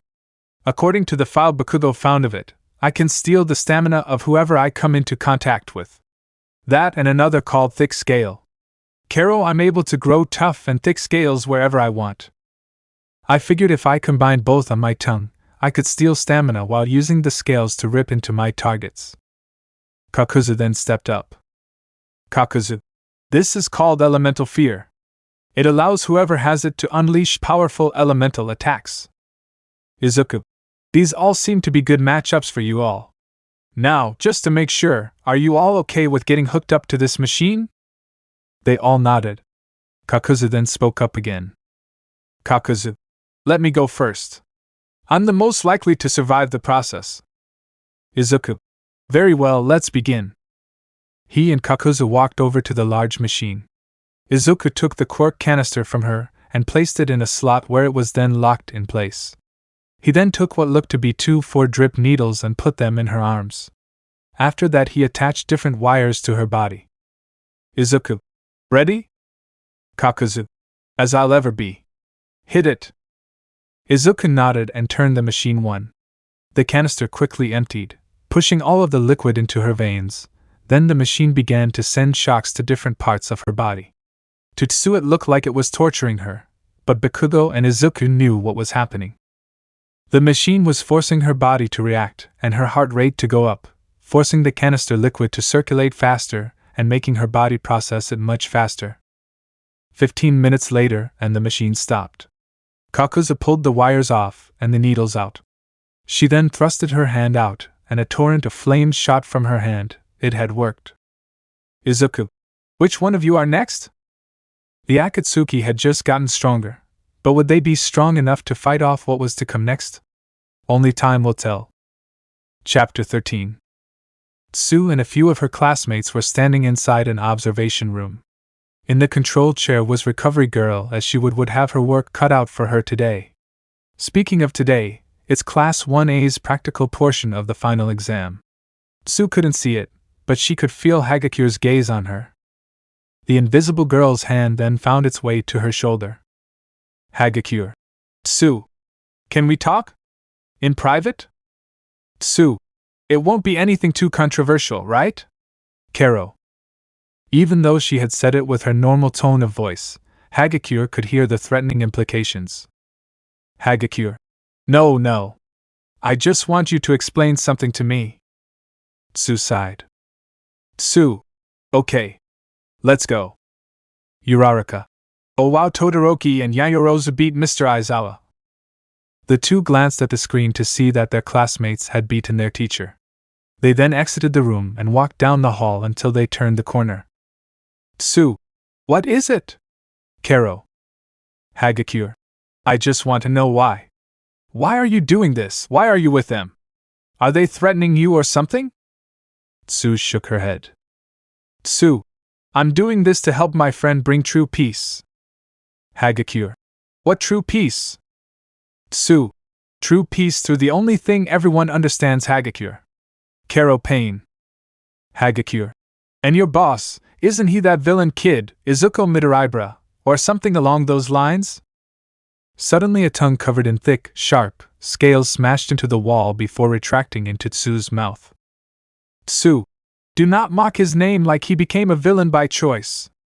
Kero, he was forced to do this, not for his sake, not for mine, but for the sake of the world. Hagakure. The sake of the world? What do you mean? Tsuyu. To fix this broken society and unite the world with pain. Kero, I will not tell you more. Hagakure. Okay, but where'd those scales come from? Tsuyu. Stop pushing, or you'll learn what happens when we push back.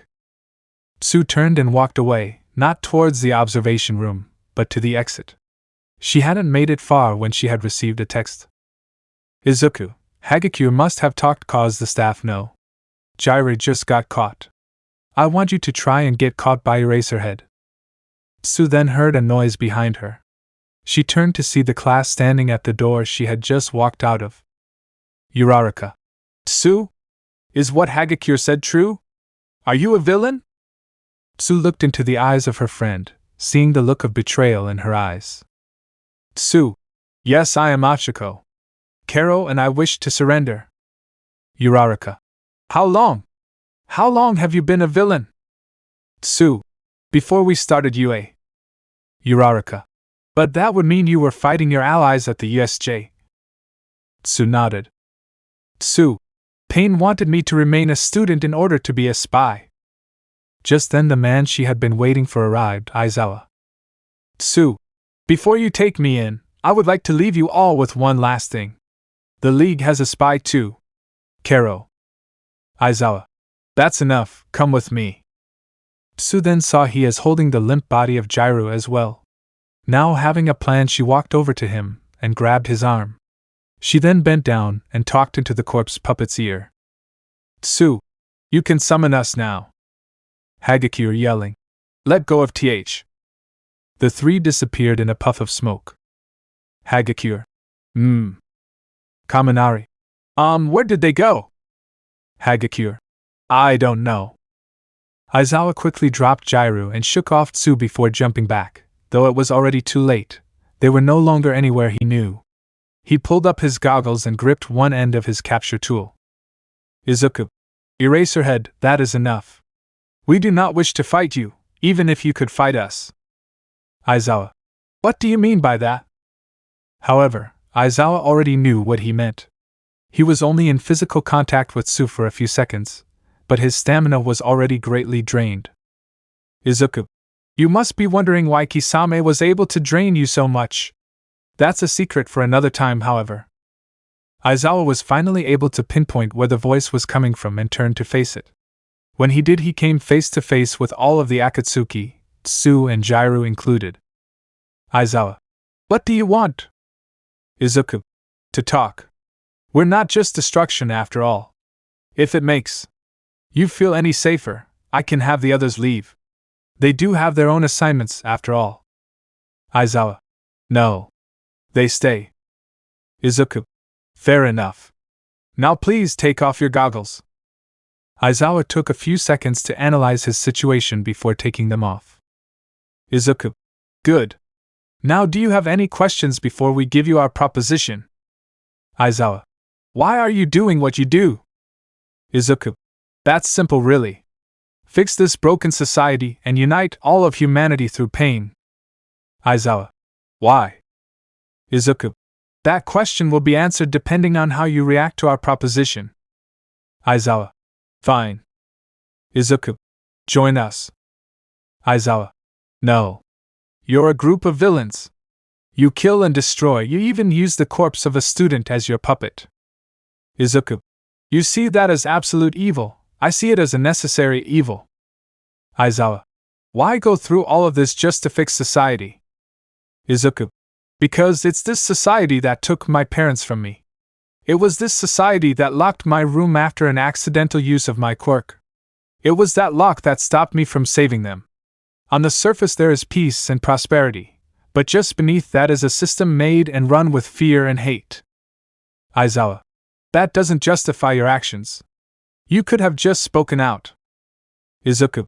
And who would listen to the kid who killed over 100 people on accident? Even if that didn't happen, even if I did gain a little traction, there are too many who support the current system for me to get anywhere. Don't forget, it's this system that allows the heroes who fight simply for fame and fortune to be heroes. If it wasn't me, it would be another. Aizawa stayed silent, so Izuku kept talking. Izuku. When given an ultimatum, heroes like to think they can get both done, and often they can, but not always. I was given an ultimatum the day my parents died: give up and let society continue, or become what society wants from me and burn it to the ground to make one where people like me don't have to suffer. Now, what'll it be, Eraser? Aizawa. I'll join. Izuku. Good. And as proof of your loyalty, I have a mission for you. Aizawa. What is it? Izuku. It seems the rat we let out went and called back up on us. Teach Toru Hagakure and her family a lesson. A lesson on why prey don't hunt the predators. Chapter 14. Reporter. It appears that the home of a UA Class 1A student has been burned to the ground.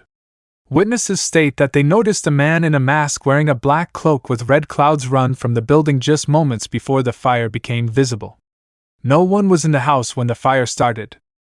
When given photos of people seen in similar attire, none of the witnesses could identify the man, meaning the criminal group known as the Akatsuki has gained yet another member.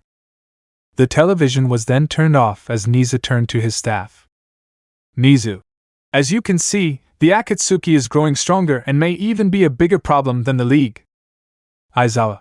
I disagree. Nizu turned to his tired employee, who had bandages over his eyes, claiming someone hit him with a quirk during a late-night patrol. Nizu. And why is that? Aizawa. Because of what the League brought to the USJ and attacked Hosu with. The Nomu all had multiple quirks and were specifically designed to cause as much mayhem, despair, and death as possible. They are merely biding their time and creating a bigger, more powerful army. Nizu. While that may be true, we also do not know the full capabilities of the Akatsuki. All we have to go off of are Bakugo's Quirk records, the media, and whatever Mississippi Asui told you after her surrender. Midnight. Speaking of which, are you sure it is wise to keep her as a hero student? Aizawa. She surrounded, confessed, agreed to have an ankle monitor on at all times, and even volunteered to have her incoming and outgoing texts and calls monitored. So yes, I do. It was then Aizawa remembered what took place just 2 days prior. Izuku. Eraser. While you are working with us, you need a villain name. You weasel your way through crowds of villains, and to those who work in the night, you're a bad omen. Itachi shall be your name. Aizawa. Yes, Pain. Izuku.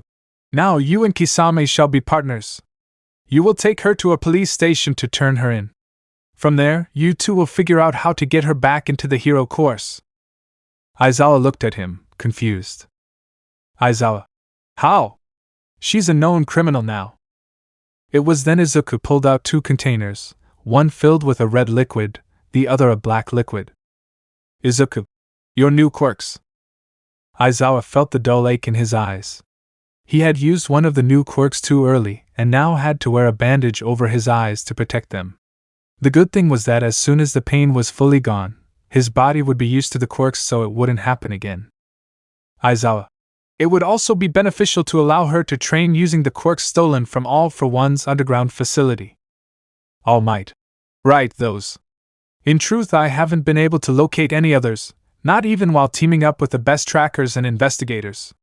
It's quite unfortunate that the Akatsuki got to all those quirks before we did. Nizu. With that out of the way, the summer training camp starts tomorrow. Should the first years go? Aizawa. Yes. While sending them away may be dangerous, they need that training badly. Mike. I agree. We can't let the USJ incident happen again. They need to be ready, especially with all these villains popping out of nowhere recently. Nizu. Anyone disagree? No one spoke up. Nizu. All right. The training camp will take place in the Wild Hussycats forest. Eraser, Vlad, get ready for tomorrow. You are all dismissed. They all nodded and stood up. Present Mike and Midnight both helped Aizawa out of the room. Tsu was laying in her room, doing homework that Aizawa had given her to keep her busy when something hit her window lightly. She looked over to see Izuku in casual clothes floating there. Surprised to see him, she opened the window and let him in. Izuku. Thanks. I don't think anyone saw me. Tsu. What are you doing here? Karo. Izuku. Taking a little break. It's been too long since we've seen each other outside of Akatsuki business. How's the ankle monitor feel? Tsu. It's just extra weight. And I know you wouldn't be here for a personal reason unless it was really important. Karo, what is it? Izuku pulled her into a hug. Izuku. I just need some of this. Tsu. All this stuff is wearing you down a bit, right? Izuku nodded. Izuku. I know we don't have a lot of time, but can we just stay like this a while? Tsu. Sure. After a few minutes they separated, but Izuku stuck around for a few more hours before leaving. Knowing the League still had a spy means the League would most definitely be at the training camp, making that the Akatsuki's best bet at finding All for One. Chapter 15. Class 1A had just gotten off of a bus on the side of the road. As they stood there, a black car pulled up, and 3 people stepped out, 2 women, both wearing cat-like hero uniforms, one being blue, the other red, and a little boy wearing a red hat. Mandalay. Look on with these sparkling gazes. Pixie Bob. Stingingly cute and cat-like. They then struck a pose. Both. The Wild Hussycats. Uraraka. No way, the rescue team known as the Wild Hussycats. They've been in operation for almost 12 years. A blue cat paw glove found its way onto the brown-haired girl's face. Pixie Bob. I'm 18 at heart. As that was happening, Mandalay walked over to Aizawa. Mandalay. So, Eraser. I thought 19 students would be here, there's only 18. Aizawa. The last one is coming separately as to not cause panic inside a cramped bus. Mandalay. Oh right. I nearly forgot. This year's been a lot so far. Aizawa. That it has. Suddenly a police car drove up and stopped. Aizawa. There she is now. Kaminari. What are the police doing here? Two police officers stepped put from the car. One walked over to Aizawa while one went to the back doors. Officer. She's a good kid. I hope her future is less messy. If she acts good on this trip, the judge will let the ankle monitor come off. Aizawa. Good. Uraraka, yelling. TSU? Aizawa. And now I have damage control to conduct. Aizawa and the officer began walking over to the police car. As they did so, Class 1A followed. The officer that let her out of the car took off her handcuffs. Tsu. Thank you. Kero. Officer. No problem. Good luck. The two officers then got back into the car and drove off. Aizawa. Asui. How are you feeling? Tsu. I'm good. Thanks, Mr. Aizawa. I owe you my freedom. Kero. Aizawa. Don't thank me. It's your choice whether or not you keep your freedom. Now, I believe it's time to acknowledge the brewing storm of questions behind me. Tsu peeked around Aizawa to see confused and angry classmates. Tsu. Yeah. Kero. She stepped forward and around Aizawa. Tsu. Hey guys. Ida. Sir, why is Asui here? Aizawa. She surrendered and told the police everything she knew. In exchange, we would allow her to continue being a student. As you can see, there is an ankle monitor and her phone is monitored. Hagakure. But she's a villain, a core member of the Akatsuki. Aizawa.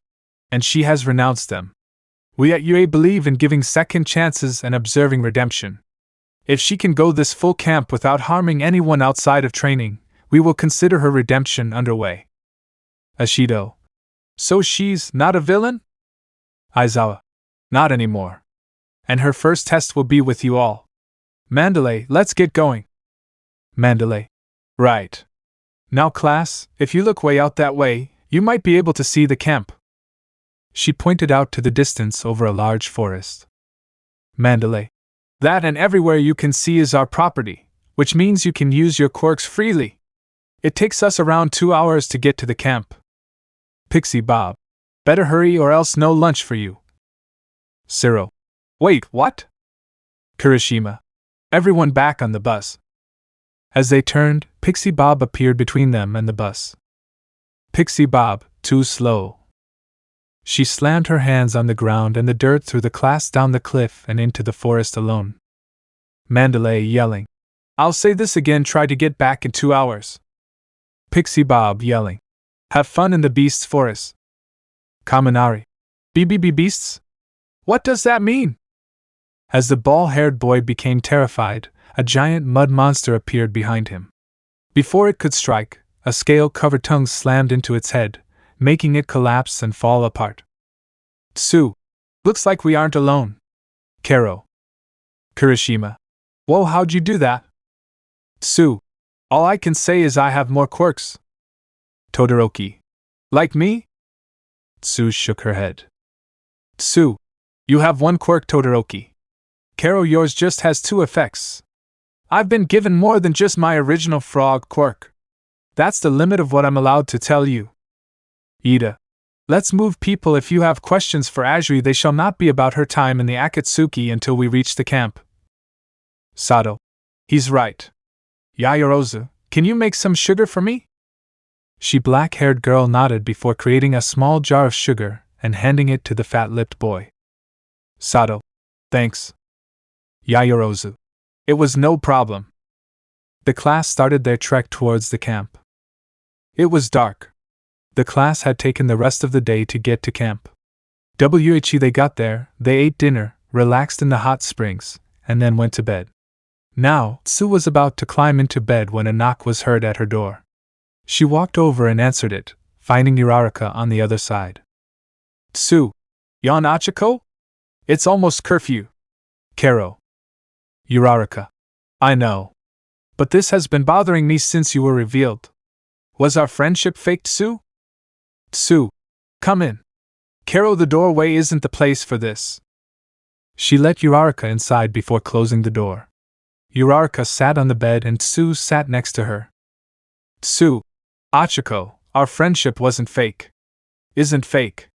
The me you befriended was the same me that was part of the Akatsuki. Kero, the me at school, held the same beliefs as I did while doing jobs in the Akatsuki. To be honest, I still hold those beliefs.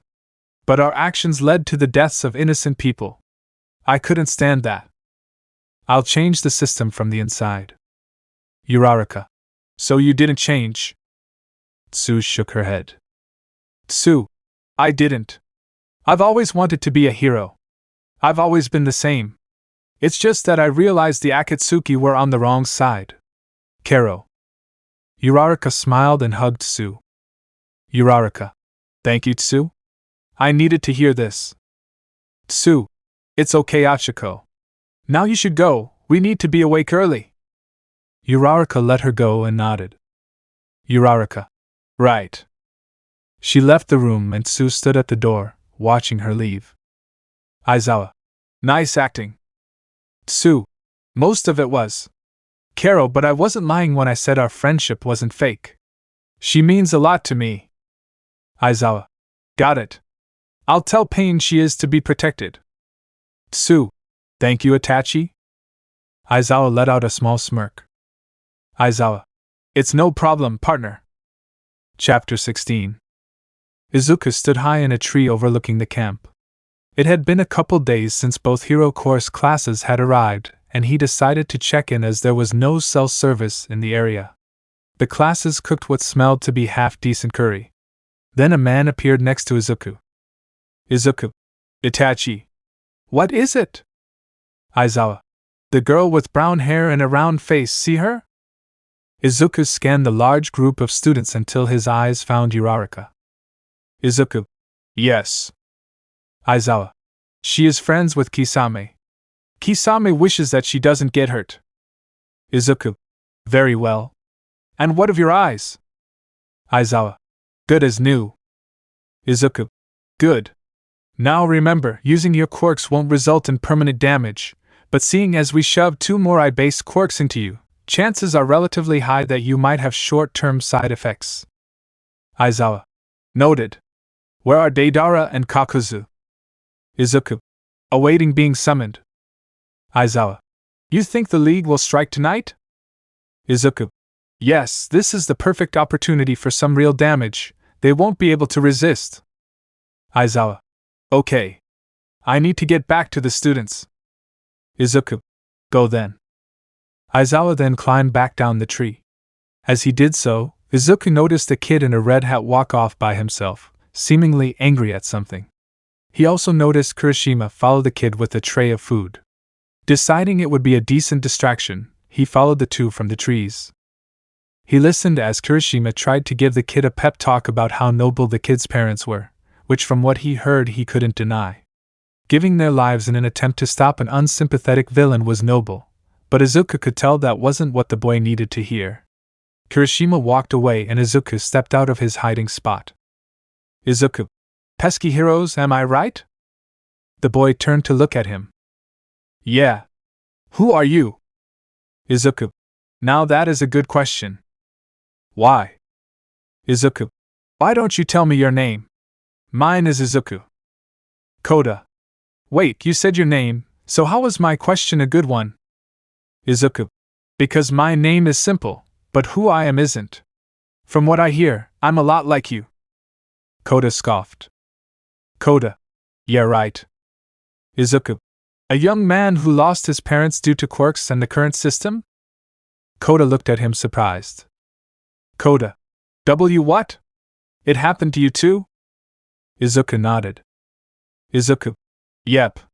It was because people were afraid of my quirk. It's highly destructive. Koda. You're in a uniform. What are you? Izuku. A villain. Koda. A villain? Izuku nodded. Izuku. But of course, that's just a modern vision of heroes and villains. If we were to look at the true definitions, you'd probably find that I fit the hero category a lot more. Koda. How? Izuku. Because the true definition of a hero is a person who does what's right no matter the cost or harm that may come to themselves. Our modern definition is just someone who has a license to beat up criminals. Your parents, they were both. Koda yelling. No, they weren't, they left me behind. Izuku. You're right. They left their legacy. You're the one who gets to tell their story. Fire Hose didn't die on that day, merely the people using the name. So tell me, will you drag your parents' names through mud just because they left it all to you, or will you stand against everyone and everything to carry on the name of the true hero Fire Hose? Koda, yelling, they didn't leave me anything. Izuku. They left you with the greatest thing a parent can give their child, eternal trust to do what you believe is right. They gave you the chance to prove that Fire Hose cannot be killed by some random madman. They left you everything, and now it's up to you to use it. Without giving Koda a chance to respond, Izuku leapt away to prepare for the inevitable attack. He found the tallest tree he could and watched the classes all go into the woods to test their courage, not knowing their abilities would also be put to the test. Chapter 17. Izuku overlooked the area the classes were using for their test of courage. As he did so, he also took note of the smoke rising from nearby and what looked to be gas of some sort rising from the forest. He hopped from his treetop perch and landed silently on the ground. He bit his thumb, slammed his hand down, and summoned both Bakugo and Miss Kakuzu. Izuku. Deidara Kakuzu, the League has begun their attack. Kakuzu. What are our orders? Izuku. Class 1A is important to us. We must ensure their survival. 1B will be here too, meaning we must protect 39 students. Can you two handle that? Bakugo. Like you had to ask. Izuku. Good. Until either me or Itachi discover the League's goal in this assault, the plan will remain the same. Do not blow Itachi's nor Kisame's cover for any reason. Go. With that said, the three split up. Izuku headed straight for the clearing the Hussycats were in. As he arrived, he noticed what appeared to be a man standing above an unconscious Pixie Bob with a large metal object who was about to squash the hero's head. Knowing their plan would be easier with more heroes, Izuku decided to step in. He leapt from the final tree branch and kicked the object out of his opponent's hand. Izuku. I am afraid I cannot allow you to continue, sir. Sir? I am a woman, thank you very much. Izuku turned to face her. Izuku. My apologies. Though your gender will not stop me. He lunged at the woman, though he had to dodge as what appeared to be a mass of swords held together by belts nearly crushed him. He looked over to see the impractical weapon was wielded by a man who looked like a lizard. Be careful, Magna. Magna. I know, Spinner. Izuku. Annoyances are why you two are. Universal pull. Spinner was suddenly pulled towards Izuku, who had a rod sticking from his palm, ready to impale the lizard man through the chest. Suddenly he felt something in his head. Stop. He lost focus and dropped his arm before Spinner could reach him. As his fellow villain flew past him, Izuku recalled just what the quirks of the wild Hussycats were. Izuku. Mandalay. He stood and faced the two conscious Hussycats, Mandalay and Tiger. Izuku. I am here to aid in the extermination of the League. That will protect the students. You will do well not to get in our way. Mandalay. We can't let you kill them. Izuku. And let your dear nephew worry about you leaving him just as his parents did? Mandalay yelling. How do you know of Koda? What did you do? Izuku. Simple, I gave him a little pep talk. Do not fear, all I did was tell him his parents left him with their trust to do the right thing. Mandalay. Do you know where he is? Izuku nodded. Izuku. There's a cliff just northeast of here. It appears that he likes its solitude. Magna. I'm still here, you know. A rod was put through her arm and into a tree, effectively nailing her to it. Izuku. Silence. We are talking. He turned back to Mandalay. Izuku. I can ensure his safety. Mandalay. Then go. Izuku nodded and leapt away. Tiger. Why did you let him go? He's a villain. Mandalay. A villain who's known to do what he thinks is good. No one thinks a dead child is right, so I trust him on this. Good job, Eraser. Aizawa had what appeared to be a villain covered in burns tied up. Aizawa. Are you with the League? You could say that. Why? You gonna take me in? Aizawa. Not quite. His eyes flashed red once more, only this time they weren't their usual bright red, now they were more of a crimson with what appeared to be 3 black dots. Aizawa. First, let's see what you know. What? What is that? Aizawa. My genjutsu. He peered into the villain's eyes, putting him under an illusion while he poked around for information. What seemed like days for the villain was mere seconds in the real world. He came back to reality to find he was on the ground. Aizawa. Welcome back, Dabi. Or should I call you Toya Todoroki? Dabi. How do you know that name? He blasted flames at his enemy, though they wouldn't go far. Instead, they were overtaken by more flames, ones that burned far hotter, far longer, and far darker than his. Dabi. W what? What is this? Aizawa. Let's see how well you can handle flames from Itachi of the Akatsuki. Before the villain could say anything else, he melted into a pile of mud. Aizawa kicked it. Aizawa. A clone. Humph.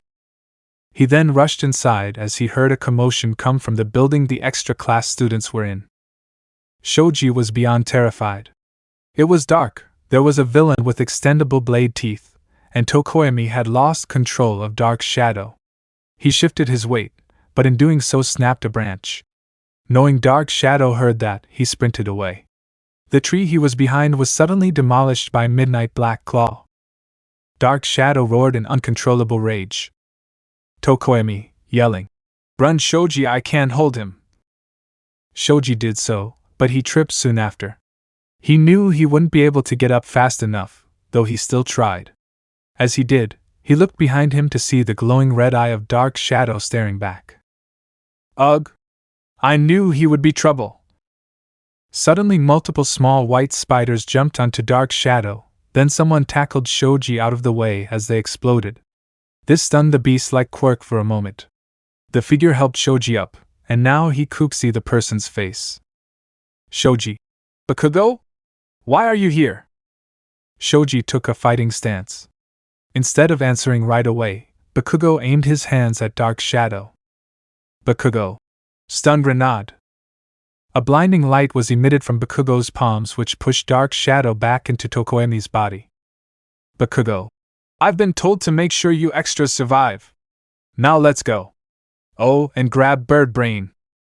Not exactly having a choice, Shoji picked up an unconscious Tokoyami and began to follow Bakugo through the forest. Chapter 18. Izuku stood over a deceased muscular. He had defeated the man rather easily, having snuck up on him and stabbed him through the heart. He bent down and searched the man's pockets, finding a list among the various prosthetic eyes he kept. The list was of 3 names, Shoto Todoroki, Funikage Tokoyami, and Tsuyu Asui. Izuku. Thank you for this information. He turned to leave but his cloak was tugged on. When he looked, he saw Koda. Izuku. Yes, child? Koda. You, Thank you? Izuku let out a small hum of acknowledgement. Izuku. Get to the camp. He pulled his cloak from the boy's grasp and left, hurrying to the clearing. He made it back after a couple minutes. Izuku. Mandalay. Koda is safe and back at camp. I know why the League is here as well. Mandalay. That's good. What is it? Izuku. They are after 3 students. Shoto Todoroki, Funikage Tokoyami, and Tsuyu Asui. I suggest allowing the students to defend themselves, or else they may not survive. I will aid them. He then left once more, not giving Tiger the chance to restrain him. Tsu yelling. Achiko, look out! Tsu pushed her friend as a girl with a knife charged at them. She managed to cut Tsu's tongue and pin her to a tree using some sort of needle canister thing.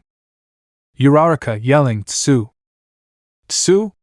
What a wonderful nickname, I think I'll call you that too. Hi Tsu, I'm Himiko Toga. Tsu. Karo, only my friends can call me Tsu. She spat out a scale-covered tongue which pushed Toga away, though she was still pinned to the tree. Uraraka then charged at the girl and used martial arts to pin Toga to the ground.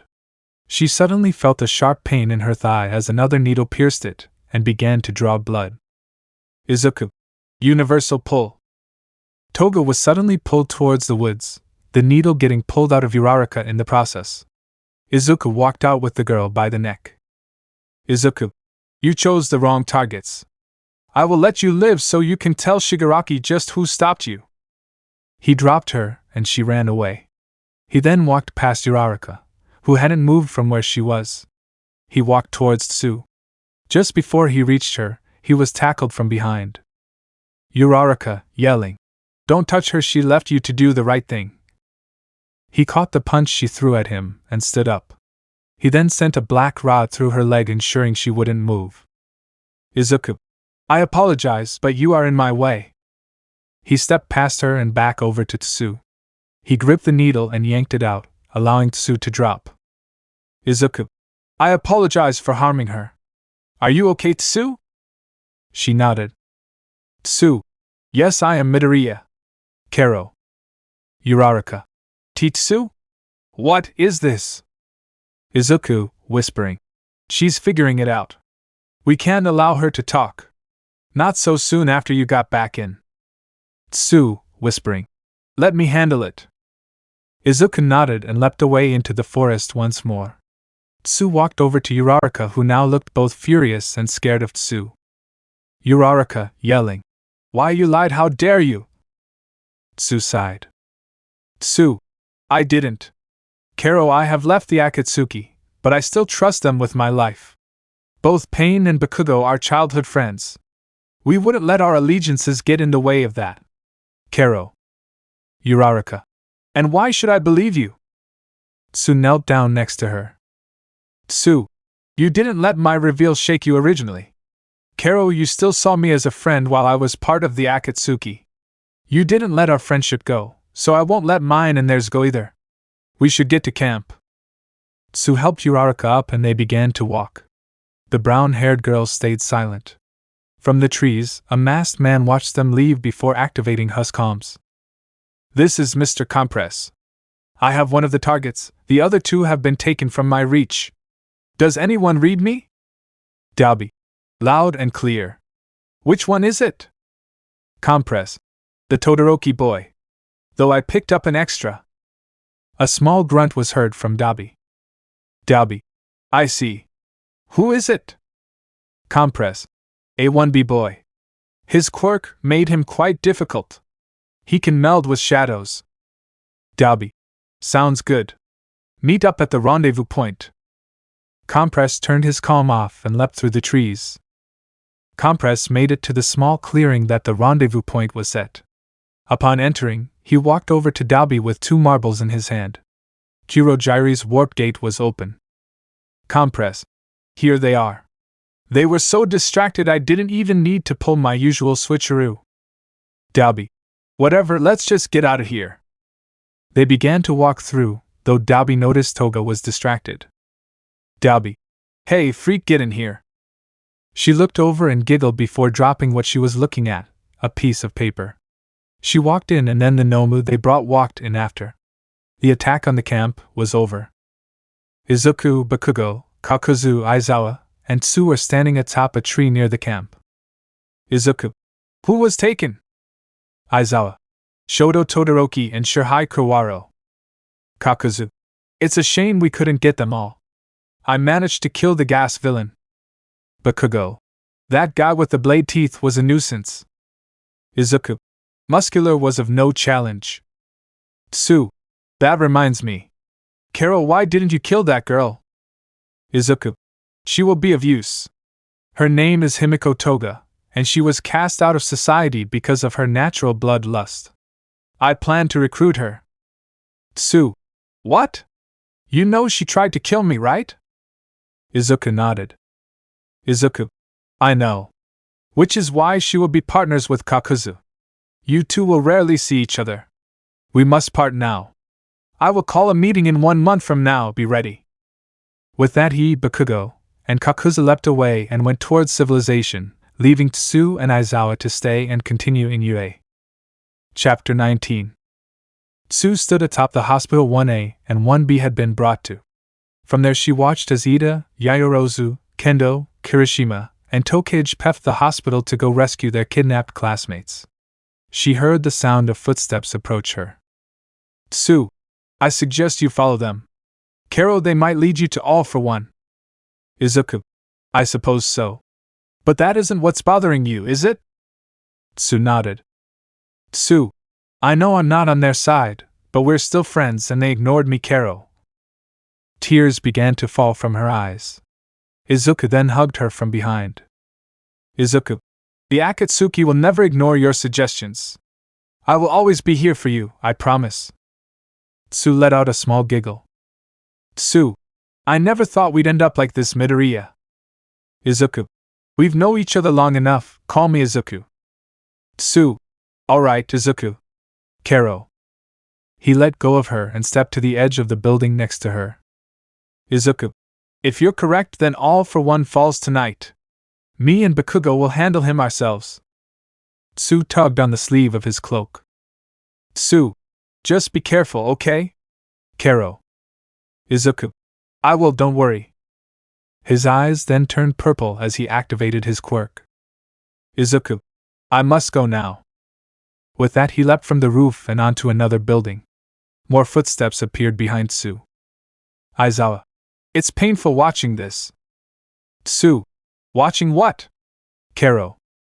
Aizawa, you two clearly like each other, yet are completely ignoring it. Tsuyu, he doesn't need to be distracted by me. Kero. Aizawa, it would keep the two of you grounded, especially him. You never know what might happen should any one of us lose our humanity. He then walked away, leaving Tsuyu alone on the roof. Izuku caught up to the group of students easily. It helped that they couldn't blend in to save their lives. He jumped down and took off his cloak, turning it inside out and tying it around his waist. He followed them as they boarded a train. Kirishima. Hey Yamamoto, how much farther? Yayorozu. The tracker says it's in Kamino. Izuku frowned. Izuku, of course All for One went back to that damned warehouse. I should have known. A couple hours later, the train stopped and both the group and Izuku got off. He kept his distance. They may be idiots when it came to blending in, but it was clear Tokage knew how to catch a tail. She kept one of her eyes in the air at all times, constantly scanning the area. As soon as the group stopped at a clothing store, Izuku found his way up to the roof. He continued to follow from above. Soon he followed them to a familiar building. He noticed a few heroes approaching from a couple blocks away. Izuku, that could be trouble. He bit his thumb and slammed his hand down, summoning Bakugo. Bakugo. Time already? Izuku. Not quite, Deidara. The heroes know that something is here. Once they break down the building, I need you to hold them off. Bakugo. Got it. You sure you can take him yourself? Izuku. I'm not sure. Knowing him, he knows the heroes are coming. Meaning he has as many offensive quirks as he can handle right now. Bakugo. Looks like the party's starting. Izuku looked up to see Empty Lady in her giant form with a truck on her raised foot. She quickly brought it down in an axe kick on the warehouse. Then Best Jeanist and Gang Orca started capturing the Nomu.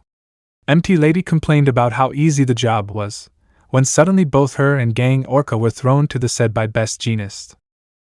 All for One then floated onto view. Izuku. Now. Bakugo took off, making some smaller golems in the process.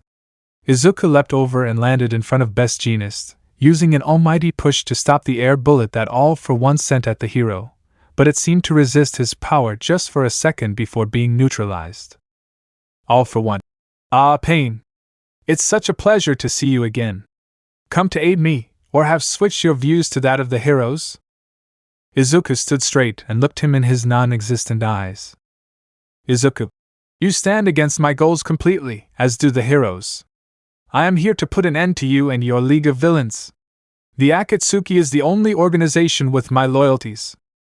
Izuku's arm began to shift and change until only his Azura cannon was left. He charged up his shot and aimed it straight at his opponent. Izuku, you will know pain. Chapter 20. Izuku, you will know pain. He shot his attack at All for One, who retaliated with another air bullet. The two attacks met, clashed for a split second, and then Izuku's projectile bulldozed through the air bullet. Due to the clash, the attack was slowed and landed next to All for One instead of hitting him. The blast sent him backwards. Izuku then felt a hand on his shoulder. Izuku, this best be important, Genist. The hero stepped up next to him. Genist, ordinarily I would not condone working with a villain, it feels like bad denim. But with this, I have a feeling I must bear with it. Izuku, wise decision. All for One, you really are trying to kill me, aren't you? Izuku, the Akatsuki will have your head. All for One, you are welcome to try to claim it, though I suspect it will not be such an easy endeavor. As he said this, several unused Noma were covered in a gray mud and vanished. Suddenly the sounds of gagging and choking could be heard off to the side. When Izuku and Best Genus looked over, they saw the League of Villains, Todoroki, and Kurowaro. All for One, don't think I'm not aware of your cooperation with heroes, especially in the protection of UA first years. Try to defeat me while protecting them. Izuku frowned. Izuku, Genist, how long can you hold off the League? Genist, as long as we need. Izuku, good. Protect those students.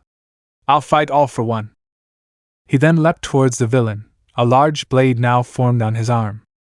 Izuku, Azura attack, close quarters. He swung and the blade met the man's helmet. He jumped back and noticed he merely scratched the helmet. All for One, is that all you have, pain? It's C.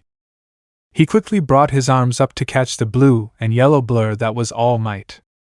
All for One, oh, it seems another guest has arrived. It took you 30 seconds to travel from the bar to here. You really are weaker, All Might. The clash ended with All for One throwing All Might towards Izuku. The large hero landed on his feet and dug into the ground to slow his momentum. He stopped next to Izuku. All Might, so your pain? Izuku, correct. Despite our previous encounter, I believe our common enemy should be disposed of first. All Might grunted in acknowledgement. Izuku, then let us start. All Might, right. They both ran in opposite directions, planning to force All for One to target only one of them. Once fully at his sides, they charged him directly. Before they reached him, he floated higher. As Izuku and All Might met, Izuku hooked his arm around All Might's and used the momentum from his temporary ally to launch the hero into the air. All Might, you're not getting away, All for One. He punched All for One higher into the air. All for One, too bad you can't maneuver in the air, All Might. Izuku, unluckily for you, I can. Izuku appeared above All for One. Izuku, almighty push. He used a powerful push to send the suit-wearing villain back down to the ground.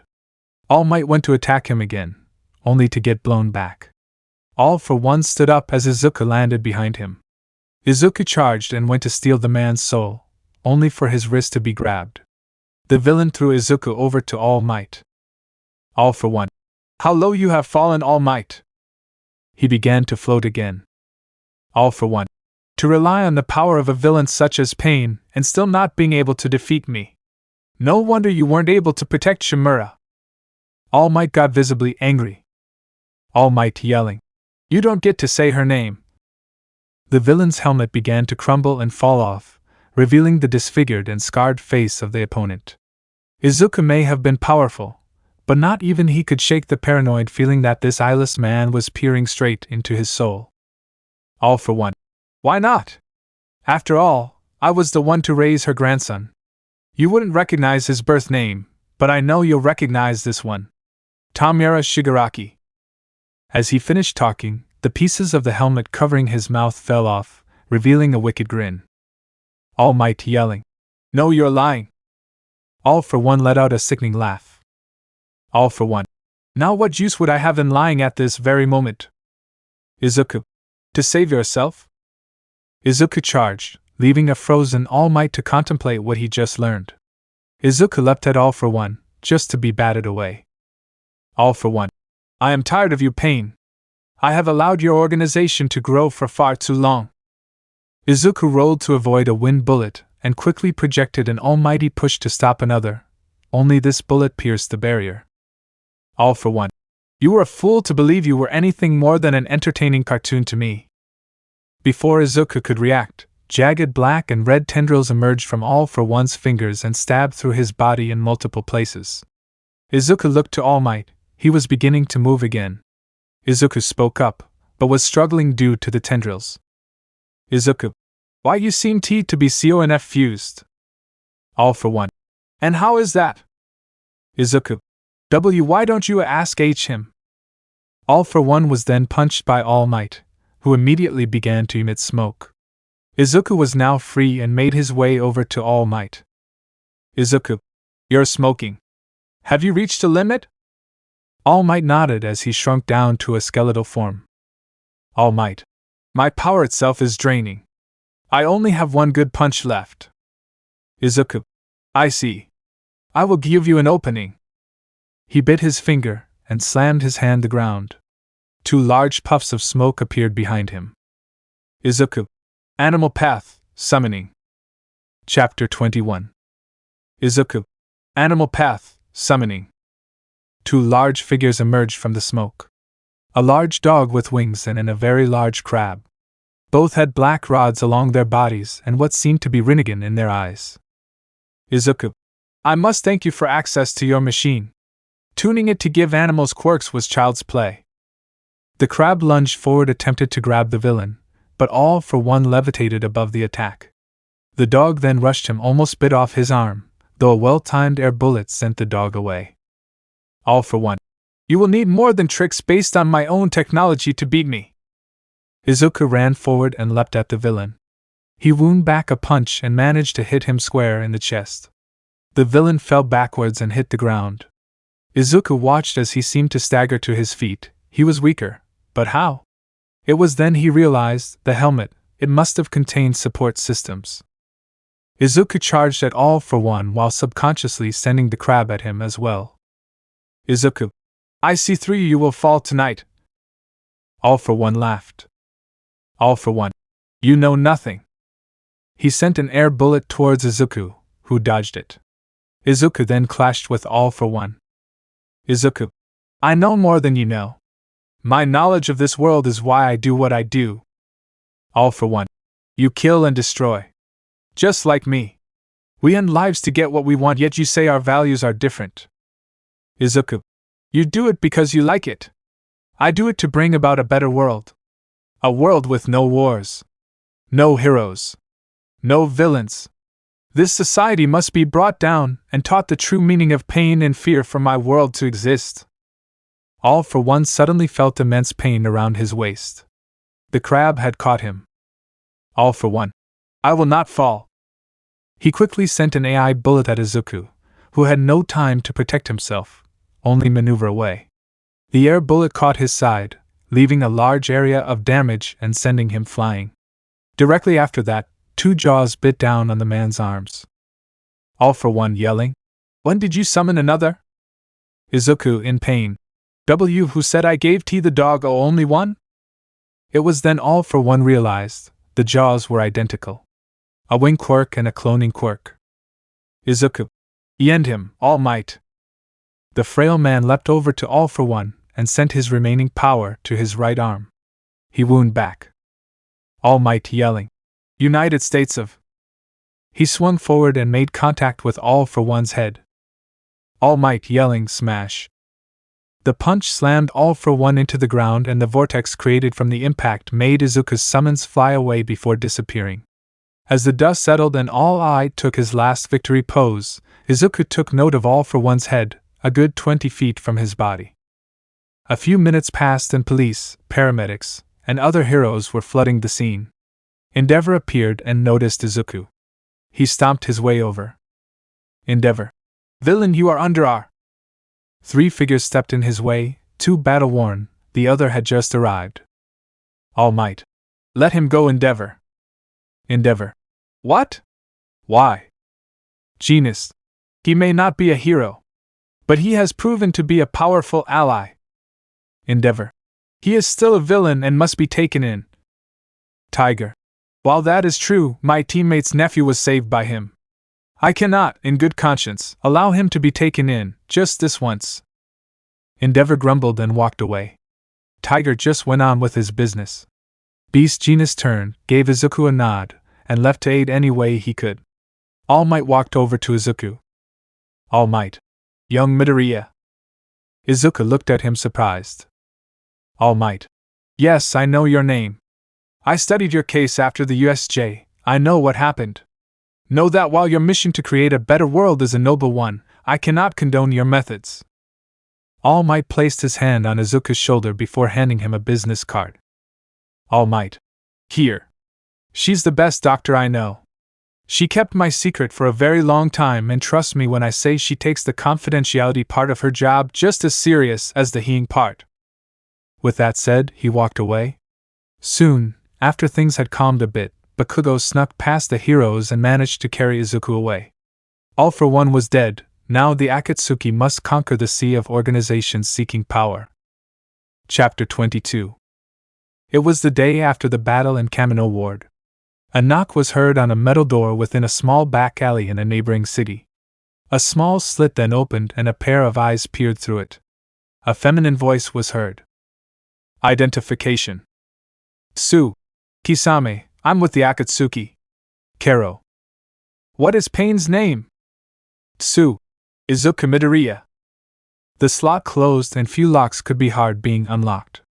The door opened to show a masked woman wearing a black bodysuit on the other side. The mask looked to be tragedy theater mask painted black and red. Follow me. Tsu nodded and followed the woman inside. The door seemingly closed and locked on its own.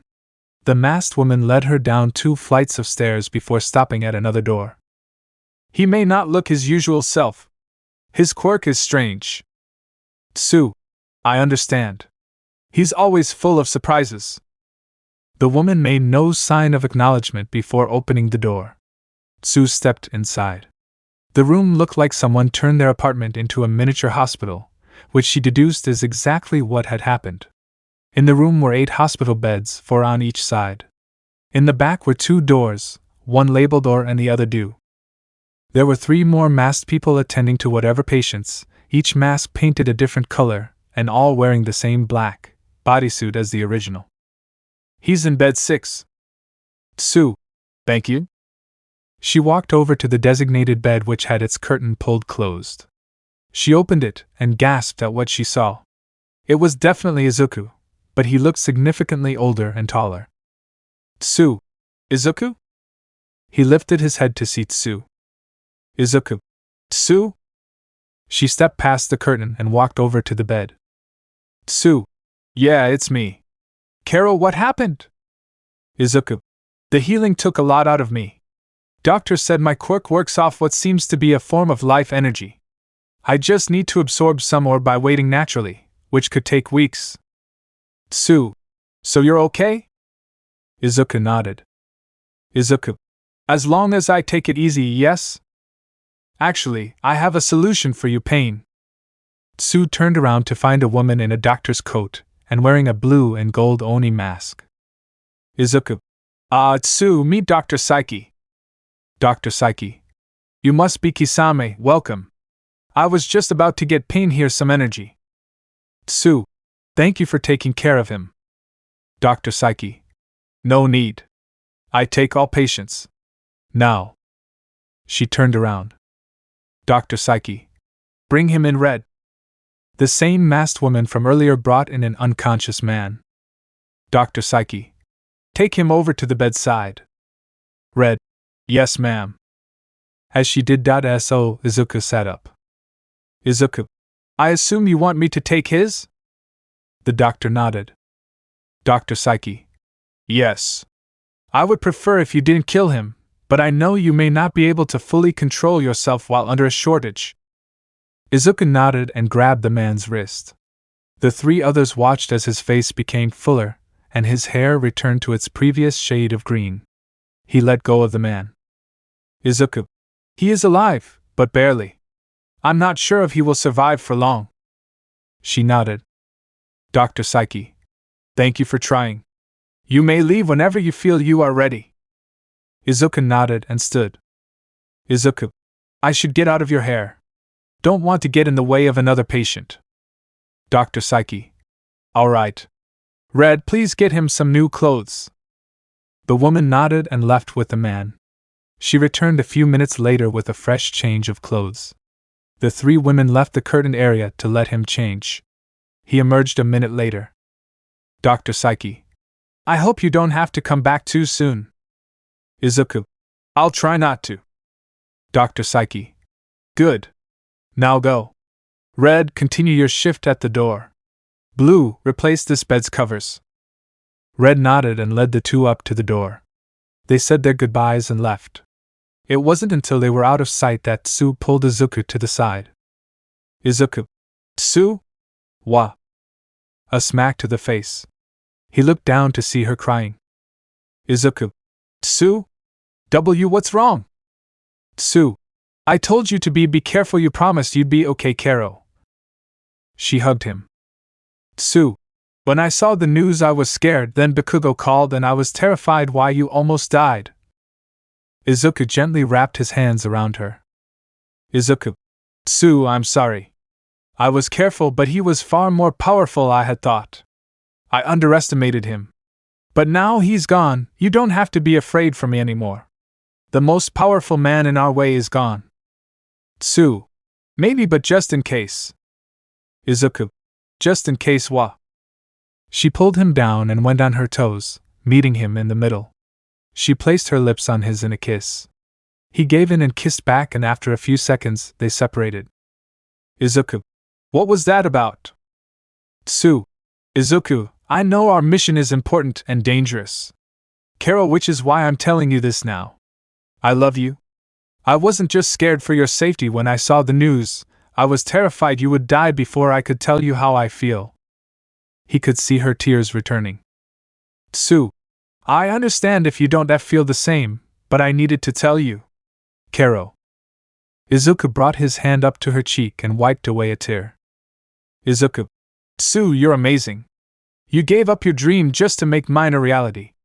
I wish I could make up for that, I really do. You're the best person I could ask to be by my side in this, which is why I'll ask you this. Do you want to go out with me? Tsuyu looked at him in shock before jumping up into his arms. Tsuyu, yes. They shared another kiss. Izuku. Let's get something to eat, I'm starving. Tsuyu.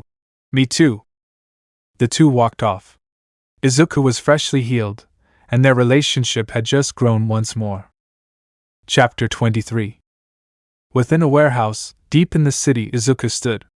His newly made robe flowing in the draft. His eyes glowing a dull purple. It had been a month since the Battle of Kamino, and the Akatsuki were gathering again. Out of the shadows came 5 figures, for wearing Akatsuki robes.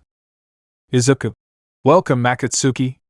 This meeting will pertain to our future plans as well as... House's eyes shifted to look at Toga, who was the only one without a robe. Izuku. New members. Would said members walk into the light? Toga stepped forward into the sunlight cast down by a skylight. Izuku. You as well, Genist. A figure appeared from behind Izuku, revealing itself to be Best Genist. Izuku. I am glad to see you accepted my invitation. Genist. If by invitation you mean that gruesome package you sent me, then yes. Izuku. I could have sent worse. Be grateful that was all that I needed to convince you. Tsuyu. Pain, sir. If I may ask, what was the package? Izuku. Simply a glimpse into the darker habits of a few heroes. Now, stand next to Toga, Genist. The man nodded and took his spot next to the blood-sucking villain. Izuku lifted his hands and used universal pull on 2 objects, each a quirk container. The one in his left hand was a dark crimson color, the one in his right was a bright blue. Izuku. These contain quirks. Once you become a member and have been given a name, they will be given to you. The process is painful and may take a while. This is your last chance to back out. Either of them moved. Izuku then walked over to them. He extended the crimson canister to Toga. Izuku. This is another blood-related quirk. If you ingest someone else's blood, any injury you take on will be inflicted on them as well. This quirk contains a weak regeneration aspect as well to help the user not die. From here on, you shall be called Haiden, for you will avenge your right to live how you want. She took it from him. He extended the blue canister to Genist. Izuku.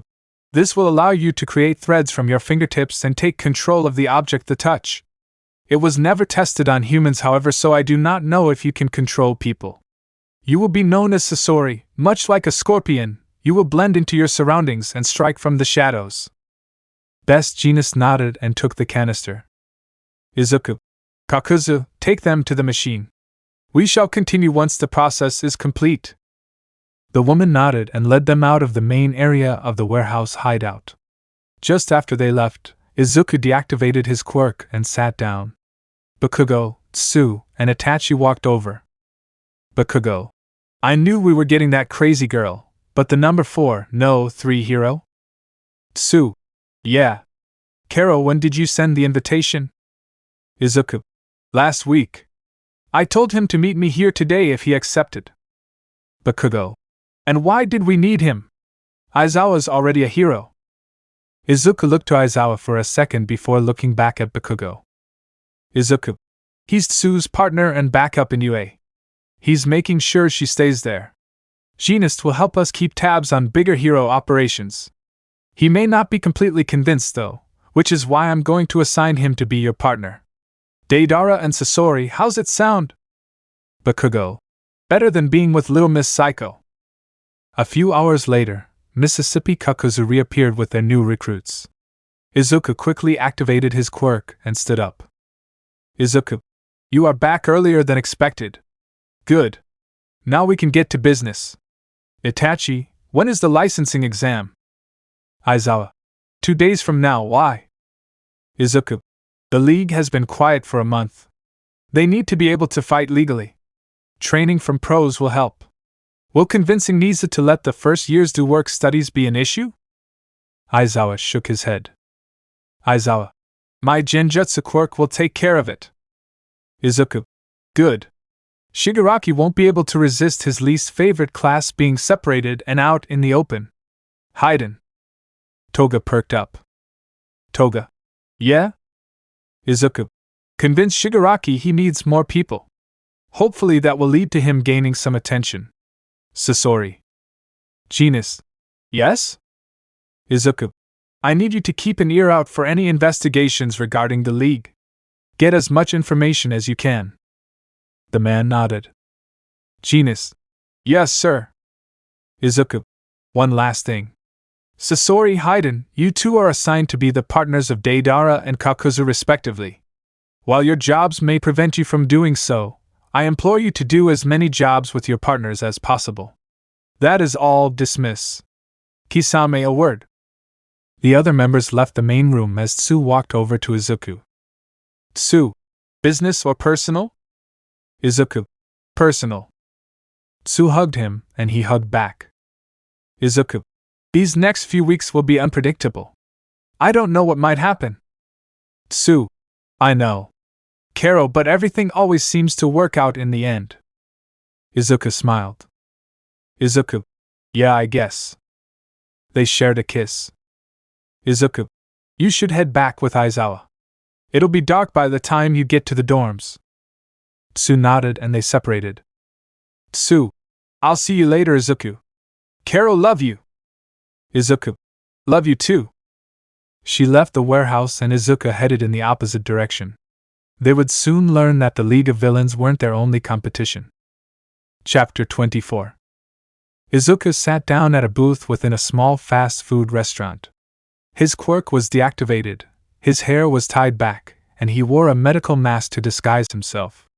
It wasn't like he could freely walk the streets. His face had been caught on camera during the Kamino Ward battle. Suddenly, a hand reached around from the booth behind him, holding a paper. He grabbed it and read it. Izuku. You did well, Haiden. Toga. Shigi and this overhaul bastard are meeting again tomorrow, at his hideout. Izuku grunted in acknowledgement. Izuku. I see. I need to get an update from Sasori. Go back and be careful. He stood and left the restaurant. He took a look at his phone, seeing the location Genist had sent him. Izuku. At least it's close. Izuku looked around. Seeing no one in the area, he activated his quirk and levitated up to the top of a building. He then landed and began the run to the location. As he was running, he got a call from Aizawa and answered. Izuku. Speak Itachi. Aizawa. Class 1A has a transfer student from Shiketsu. Izuku. Interesting. Who is it? Aizawa. His name is Inasa Yorashi. All Might seems to have taken a liking to him. As if he's known him for a while. Izuku. That could be trouble. Keep an eye on them. Aizawa. Of course. I also have something to tell you. Izuku. Say it. Aizawa. The security system is getting another upgrade tomorrow. During the transfer, it will be disabled for 2 hours. If you want to say hello to Kisame, that would be your time. Izuku. I have no idea what you're talking about. Aizawa. Right. And I'm quirkless. Izuku. I have to go. Aizawa. Right. Good luck. The call ended and Izuku put his phone away. He reached his destination soon after. Genist was there waiting for him. Izuku. Sasori. What can you tell me? Genist. It seems Sir Naitai is investigating the Shai Hasaikai, which has recently come into contact with the League. Izuku. Alright. Shigaraki is meeting with their leader again tomorrow on their turf. Genist. I see. So they'll be working together. Izuku. Hopefully. Keep me updated. The hero nodded and left the rooftop. Izuku made his way down into an alley and left that section of the city. Izuku sat on a bench atop a large hill. After a few minutes of waiting, a woman approached and sat on the bench. It was Ms. Kakuzu. Izuku. Is it done? Kakuzu. Yes. The money should be transferred to the Akatsuki's account within the hour. Izuku. How much? Kakuzu. $25,000 US. It's being transferred to yen as we speak. Izuku. Good. She nodded and left. Soon Bakugo made his way to the bench and sat down. Bakugo. Many gangs in Hosu have been eliminated. Several had ties to the underground. Izuku. Good. We should capitalize on their absence. Go and rest before your next assignment. Bakugo nodded and patted Izuku's shoulder. Bakugo. You too. He got up and left as well. Izuku closed his eyes and sighed before opening them again, now having his quirk active. Izuku. You can come out now, All Might. He heard footsteps behind him as the skinny form of All Might made himself known. All Might. How did you know? Izuku. My quirk lets me interact with people's souls. I can sense them because of it. Come, sit. The blond man walked around the bench and sat next to Izuku. Izuku. I am surprised you found me. Though given the fact that there are no other heroes around us, I assume this is a personal encounter. All Might sighed. All Might. When we first met, all I thought of you was that you and your organization were just another group of thugs wanting to watch the world burn. Granted, you were all rather powerful. Izuku raised his eyebrow. Izuku. And now? All Might. A group of people, united under the singular goal of making the world a better place. Much like what we heroes do. Only your views are skewed. Izuku. And that is where we disagree. People only care about each other once they understand what the other has been through. We'll see people give their sympathies to each other only to complain about the mishaps of another as soon as they're alone. All Might. The way I see it, it's the goal of the heroes to inspire hope into the hearts of the people to ensure they can overcome their mishaps and life challenges. To give them light when there is none. Izuku. But when that person is a scared boy shunned for a mistake he made and forced to conform with a punishment that gets everything taken away from him? All Might. The heroes who allowed that would have their status taken away and forced to admit to their actions to the public. He looked up to the sky. All Might. But that's in a perfect world. Izuku. A world I will create from fear and pain. All Might stood and sighed. All Might. Young Midoriya. If the day comes when your views change or you find yourself needing a second opinion, come find me. Izuku looked at him confused. Izuku. Why? All Might smiled. All Might. I'm retired, my time fighting for truth and justice is over. I will always support and aid the heroes all I can, but now it's time for this old man to aid the next generation, all of it. The symbol of peace is about making everyone feel safe and happy. I will not allow that role to be taken from me, even if I cannot fight. So lean on me if you must, Pain. After his small speech, All Might walked off down the hill, leaving Izuku to think about what he said. Chapter 25. 2 weeks had passed since the Akatsuki learned of the League's partnership with the Shy Hasaikai. From both Tsuyu and Aizawa, Izuku had learned that Class 1A had many students doing work studies. Tsuyu and Uraraka had gone with the Dragoon hero Ryukyu, though the most interesting development was that Inasa Yorashi, the transfer student that Aizawa had mentioned was friendly with All Might, had begun his with Sir Night-Eye, All Might's old sidekick. Now Izuku was stood atop a building and was overlooking a city street. Below him, civilians were going about their day running errands, talking on the phone, and walking to and from work. He was also able to spot the reason he was there. Mirio Togata and Inasa Yorashi were on patrol, Yorashi's first ever patrol. Izuku. Found you. He put his finger to his ear, turning on the Akatsuki's brand new communication system. Izuku. Deidara. How is your end looking? Bakugo. Fine and bucking dandy. I've been on her since she left the compound. Why didn't the vampire Hitch tell us about the kid? Izuku. I doubt Haida knew. Is Sasori doing his job? Bakugo. Hell yeah, he is. No heroes have come near me for the last hour. Mind telling me why we aren't just taking her again? Izuku. The Yakuza I interrogated had knowledge of Overhaul's plan for her. If we let the heroes know of her, they will take care of the Hasaikai for us. Bakugo. Leaving our only job to swing in and snatch her while the heroes aren't looking. But why? Izuku. To prove we don't even need to lift a finger to get what we want. As for the girl, I won't let her enter the system and get mistreated. Bakugo. Always the hero, huh? She's headed your way. Izuku. Good.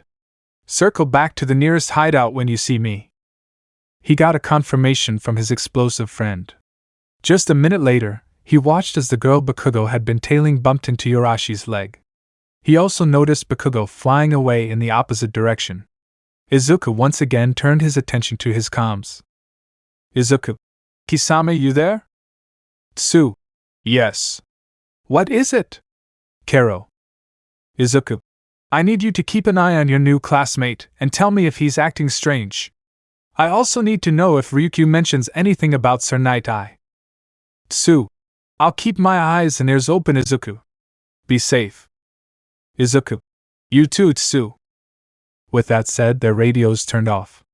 Izuku dropped down into the alley next to the building, took off his cloak, and hid it in a backpack he kept on him. He then quickly made his way into the crowd and across the street, getting close to Yorashi, Togata, the girl, and Overhaul, who had just appeared. Izuku, a bit faster than I'd thought. Though this will do. Now that he had confirmed their meeting, he simply walked past them and went on with his day. Tsu walked into the 1A dorm building to find the boy she had been ordered to keep an eye on, Yorashi, sulking at the table. She walked over. Tsu. Yorashi? Kero, is something wrong? The boy sighed. Yorashi.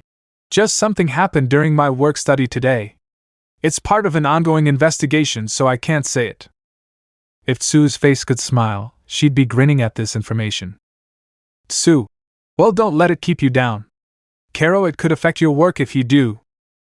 With that said, she walked to the stairs and hid around the corner. She activated her comms. Tsu. Izuku? Yorashi is acting strange. He said it's part of an ongoing investigation. Izuku. Good. Thank you, Tsu. Tsu. No problem. Kero. She turned off her comms and continued to her room. The heroes wouldn't know what hit them. Chapter 26. Izuku levitated high above the large gathering of heroes that were brought together to raid the headquarters of the Shai Hasaikai. His cloak was flowing with the wind as he scanned the group. He spotted both Tsuyu and Aizawa who stood together. He was also able to spot the student he was told to keep an eye on, Inasa Yurashi. The boy was much taller than most of the heroes around him. It looked to Izuku that his costume was modified to contain some form of supernatural strength, which was strange as he knew Yurashi had a wind quirk. Izuku. Interesting. Seems you're much more than you let on.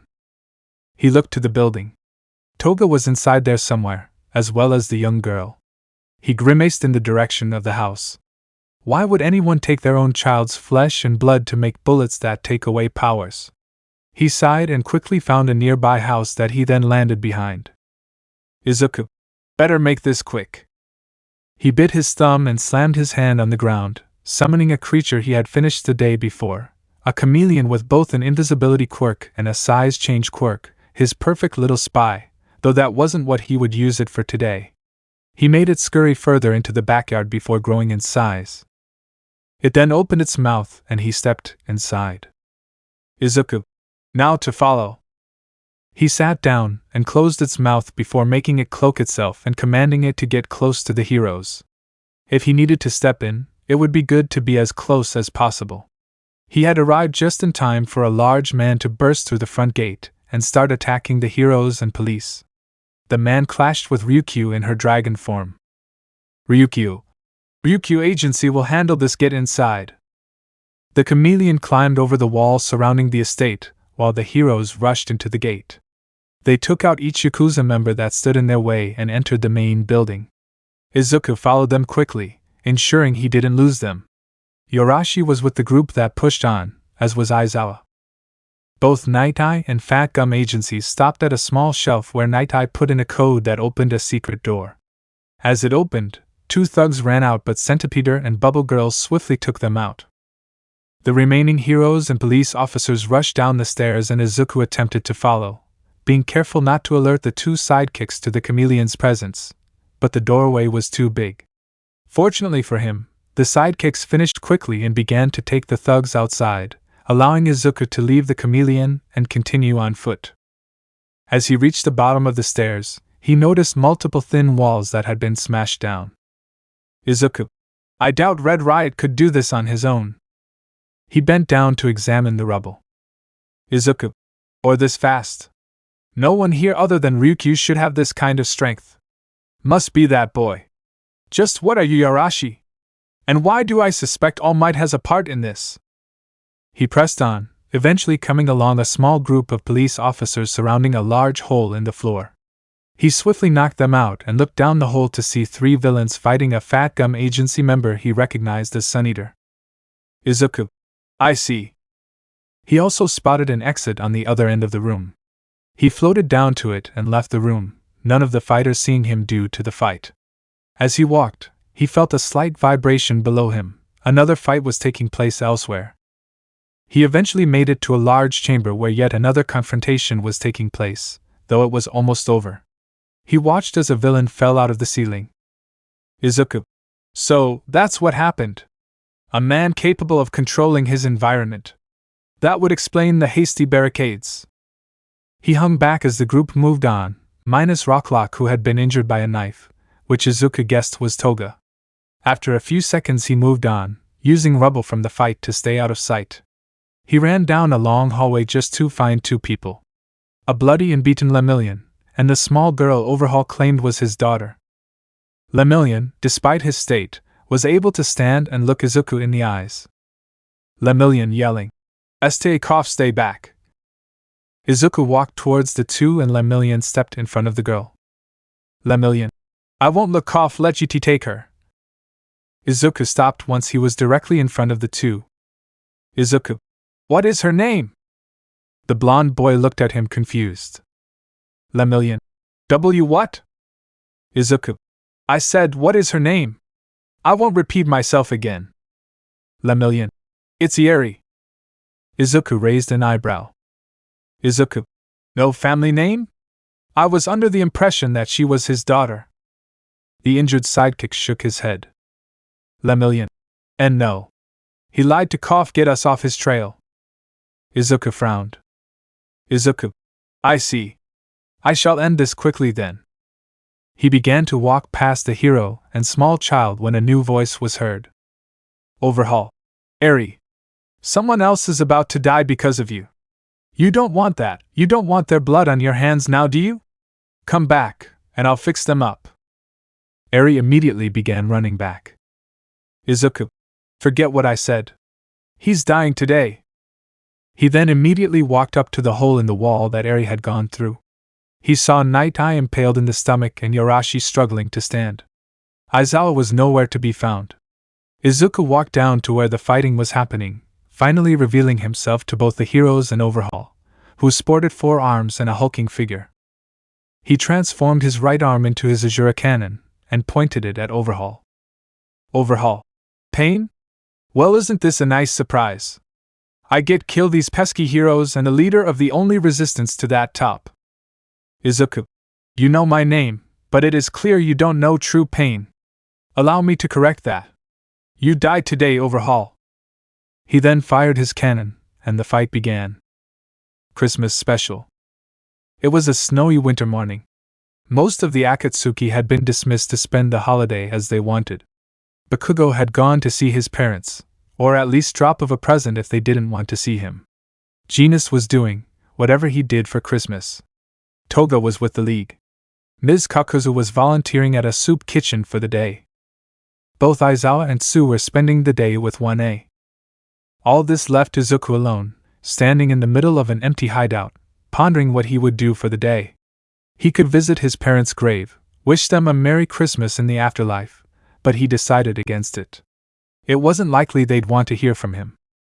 He could also continue Akatsuki operations, though it was equally unlikely any brokers that liked the Akatsuki were working that day. Without any clue what to do, he changed into a set of civilian clothes and left the warehouse. As expected, the streets were empty except for a few cars that were either probably going to a relative's house to spend the day. Thankfully, his disguise of a face mask and beanie was working, though that didn't stop the occasional glance from people stepping out for air. It was hard to hide his hair and green eyes while looking appropriate for the weather. After a few minutes of walking, he came across a small park. It was completely covered in snow as it was clear the city didn't even care to send someone to shovel the pathways.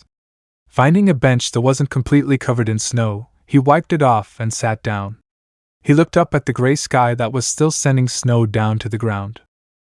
He spent several minutes like that, sat on a damp bench, gazing at snow clouds. Then, his phone rang. Tsu had been having a great Christmas day. She was together with her friends, hanging out, having fun, and having just a happy day. But something was bothering her in the back of her mind all day, Izuku. She knew he had let the entire Akatsuki off for the day, but she also knew that he himself didn't have a plan for the day. Around noon, she decided to give him a call. She stood from her seat and began to walk away. Uraraka. Where are you going, Tsu? Something wrong? Tsu gave her a smile and shook her head. Tsu. No, Karo, just need to make a call home. With that said, she walked up the stairs a little, out of earshot, pulled out her phone, and called his number. He picked up immediately. Izuku. Hello? Tsu. Hey. Merry Christmas, Izuku. Karo. Izuku. Merry Christmas to you too, Tsu. How's Christmas with your class? She sighed. Tsu. It's good, but I wish you were here. Izuku. I do too. Unfortunately, UA's security is too tight now. I don't think even a reverse summoning would get past it. Tsu. Yeah. I know. She heard someone walk up next to her, so he whipped around to find the one man she least expected, All Might. All Might. Excuse me. Could I have a moment with this? Izuku. You're talking to? It was warm in the car Tsu was sitting in. It had been hours since her phone call with Izuku. She had been able to participate in the gift exchange with the rest of 1A, but was immediately pulled out afterwards by All Might, so she was still in her green Santa outfit. Speaking of the man, he had refused to speak about what he talked with Izuku about.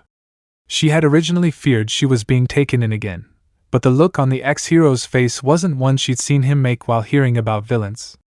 Instead, it was calm and warm in a sense, like he meant no harm to her or Izuku. Seeing this, she decided to see where he was taking her. An hour's drive later, and they arrived at their destination, a place Tsuyu recognized as the Akatsuki's first hideout, back when it was just her, Izuku, and Bakugo. Back when the League was a viable threat to them. He pulled in through an open garage door and stopped the car. He got out and opened her door, letting her out of the car as well. Tsuyu. All Might? Why are we here? Kero. The man smiled. All Might. You'll see. He then found the door controls and closed the one he entered through. All Might yelling, We're here. As soon as he said that, lights began to turn on. From the indoor building lights, to the Christmas lights wrapped round the large tree in the center of the building. Standing under it was Izuku, wearing a Christmas sweater that was clearly hastily bought at a store. Izuku loudly Merry Christmas. Tsuyu, overjoyed at what he did, ran over and nearly tackled him to the ground with the hug she gave him. All Might walked over to the two, making Tsuyu ask something. Tsuyu. But how? Why? All Might. Simple. Because you both deserve it. I still have plenty of strings to pull as the symbol of peace. This is the least I could do. I'm going to get out of your hair now. Call me when you're done. Or if you plan on staying the night. With that said, he left the two to their own devices. As Tsuyu watched the door close, music began to play. She turned around to see Izuku had plugged his phone into a speaker. He reached his hand out to hers. Izuku. May I? She giggled and nodded. Tsuyu. You may. Kero. They proceeded to dance for a while. After that, they ate a dinner that Tsuyu was sure could put Sato's cooking skills to shame. Then they enjoyed each other's company for the rest of the night, with Tsuyu taking All Might's offer to call in the morning. Not even Pain was safe from Christmas cheer. Chapter 27. Once Izuku fired, Overhaul dodged the projectile.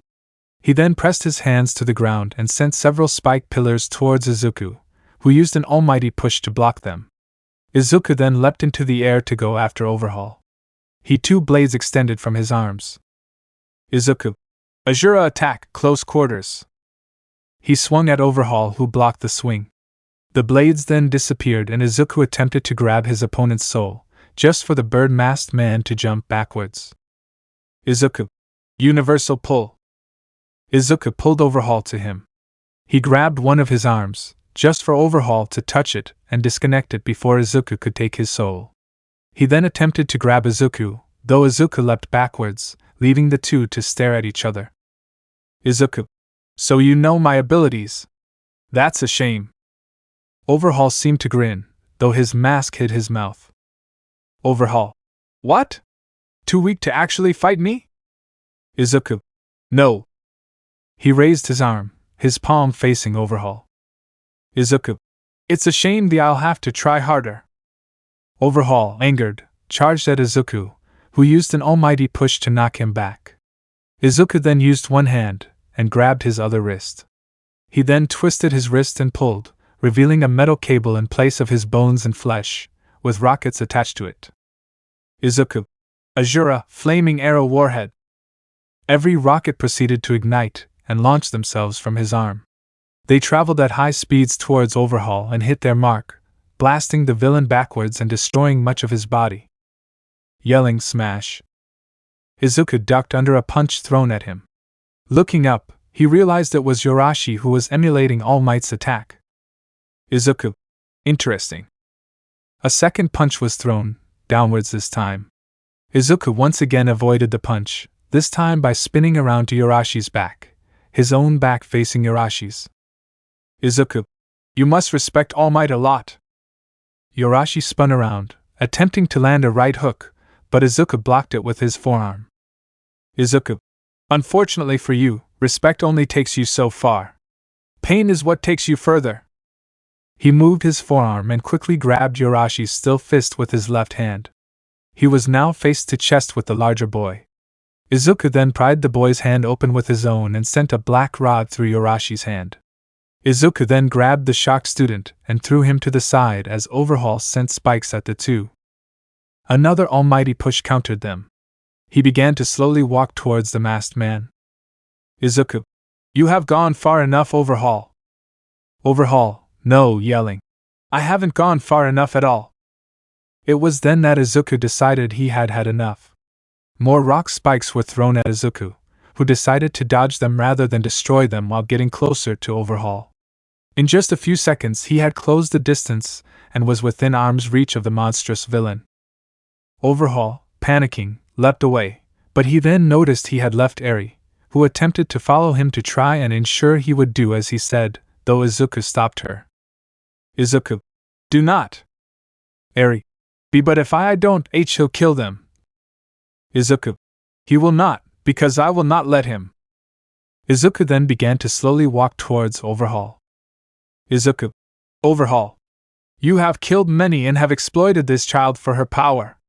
For this, you will be made an example. Overhaul, an example of what exactly? Izuku, of what happens when you try and oppose the Akatsuki. Izuku pressed his palms together as he continued to walk towards Overhaul. Izuku, you will face my strongest technique.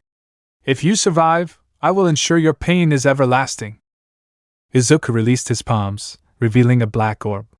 He cupped his hands around it and pointed it towards the ceiling. The orb then began to levitate. Izuku, face, planetary devastation. As the orb began to ascend, chunks of rock and metal were torn from the ground and pulled towards the singularity. Unaffected by its pull, Izuku grabbed onto Eri. The two heroes had effectively been nailed down, Night Eye by the spike in his stomach and Yorashi by the black rod which had gotten lodged in the ground. Overhaul, on the other hand, was not so lucky. As the small black hole slowly became a planetoid, he was sucked in and husk screams could be heard as he was buried. Eventually, pieces of the roof were pulled in as the planetary devastation got close and the remaining ceiling was pushed out of the way as the attack completed. Izuku wasn't done though. He began to levitate. He flew up through the hole it had created and landed on the road. He felt as the eyes of many heroes fell on him, but he paid them no mind. A few tried to approach him. Izuku, halt! This got them to stop, though he was not talking to them. The planetary devastation stopped its ascension as Izuku raised his arm, formed his Azura cannon, aimed it at the center of his own attack, and began to charge his shot. Izuku, shatter apart. He fired and he hit his target. The ball of energy struck the singularity and exploded. The planetary devastation quickly crumbled and from the ball of rock fell Overhaul, now missing his entire right arm, his left forearm, and his left leg from the knee down. As Overhaul landed, Izuku turned to see every hero facing him, ready for a fight. Izuku, until we meet again. The chameleon, which was never desummoned, grabbed Izuku with its tongue and scurried away. Pain had shown his power, and now the heroes had to catch up. Chapter 28. Bakugo pushed open a pair of metal doors and walked into the open room. Inside were three of his Akatsuki comrades, his partner, Genist, Ms. Kakuzu, and Izuku. He grunted and walked towards the group. Bakugi. All right, nerd, where is the kid? Izuku. Not here. Bakugo looked at him confused. Bakugo. What the hell do you mean? Not here. Izuku. She is simply not with us. But don't worry, she was taken by the Akatsuki. The only members that she would get along with, Kisame and Itachi. She is under Yuei's care, with them as her main caretakers. Bakugo's face went from a mixture of confusion and annoyance to knowing smirk. Bakugo. So the mission was still a success. Genist. With all due respect, I still don't see her importance. She's as out of place as a red thread in the bluest of denim. Kakuzu. I have to agree with Sasori. Why do we need her? Izuku sighed. Izuku. Because of the threat her quirk poses. Overhaul was able to make a drug that would completely delete a quirk from her blood. We will not do that, but the knowledge that we can will make the heroes and other villains hesitant to attack us. Especially if she comes with us willingly, which is why Itachi and Kisame have elected to take care of her. He felt his phone start to vibrate. Izuku, I have a call to make. You are all dismissed. Once he said that, his 3 subordinates left the room. He pulled out his phone and answered the call. Izuku. Yes? Tsu. Hey Izuku. Izuku. Hey Tsu. Are you doing okay? Tsu. Yeah. Karo, just a few scrapes and bruises. Nothing I can't handle. Izuku chuckled. Izuku. I'm sure. What did you want to talk about? Tsu. I just wanted to talk to you. I miss you. Karo. Izuku. I miss you too, Tsu. Tsu. I wish we could meet up. Izuku stayed quiet for a few moments and thought. Izuku. I have an idea.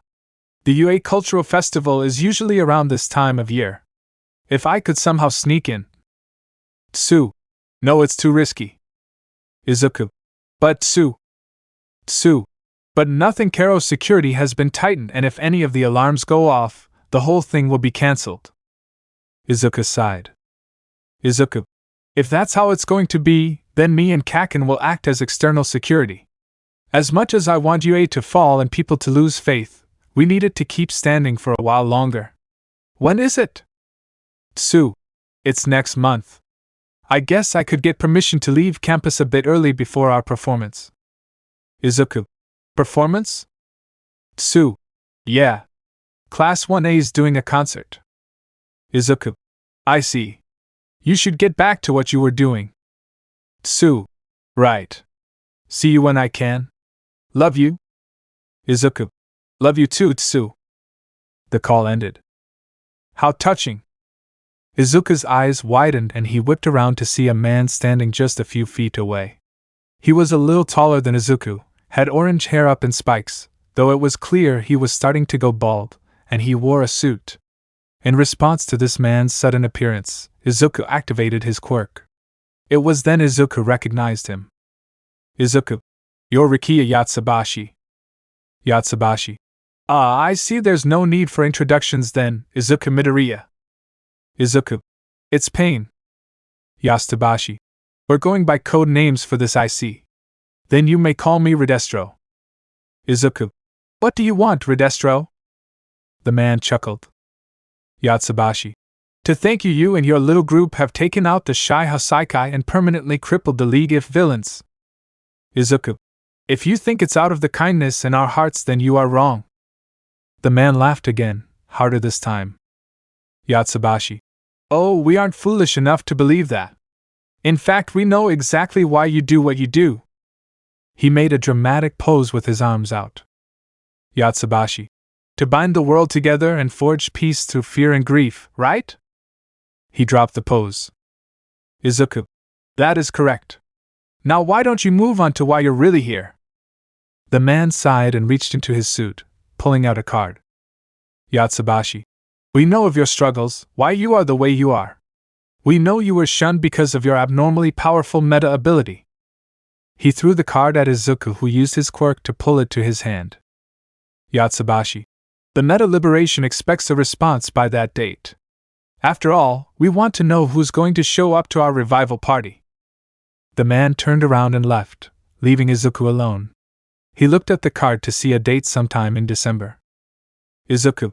The Meta Liberation Army? Huh. Damn it, I need information.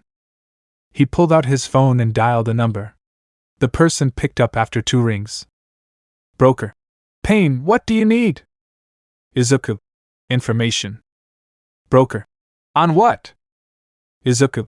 A group calling themselves the Meta Libera. The broker hung up.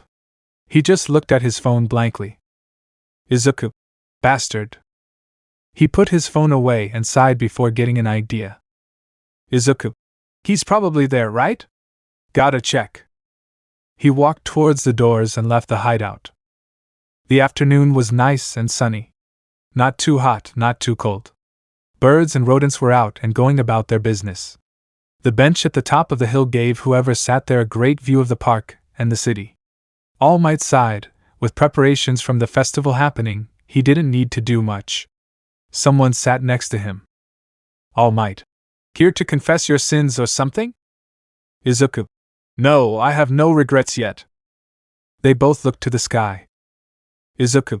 How is the boy's hand? All Might. Young Yorashi? It's fine. Izuku. Good. Good. All Might laughed a little. Izuku. What's so funny? All Might. You just talk like you're my age. Even though you're his age, you talk like you're his senior by a few decades. Izuku. That's what a life like mine will do. They both sat there in silence for a minute. Izuku. I have a favor to ask. All Might. What is it? Izuku. I need you to look into a group called the Meta Liberation Army for me. All Might. Why do you need an old man like me to do that? Izuku. Because the moment I asked my broker, he went radio silent. Hasn't even responded to my texts. Whoever these guys are, they scare even the underground. All Might. Meaning they're a threat. Any idea who their leader is? Izuku. Yes, but if I told you, then the heroes would go after them and then they'd go after the Akatsuki. All Might. Fair enough. Is that all? Izuku. Yes. Sorry to get your hopes up of me switching sides. All Might. That's fine. Like I told you, I don't fight anymore. I only help. Izuku. Right. He got up from the bench and walked away, leaving All Might to enjoy the rest of his time there.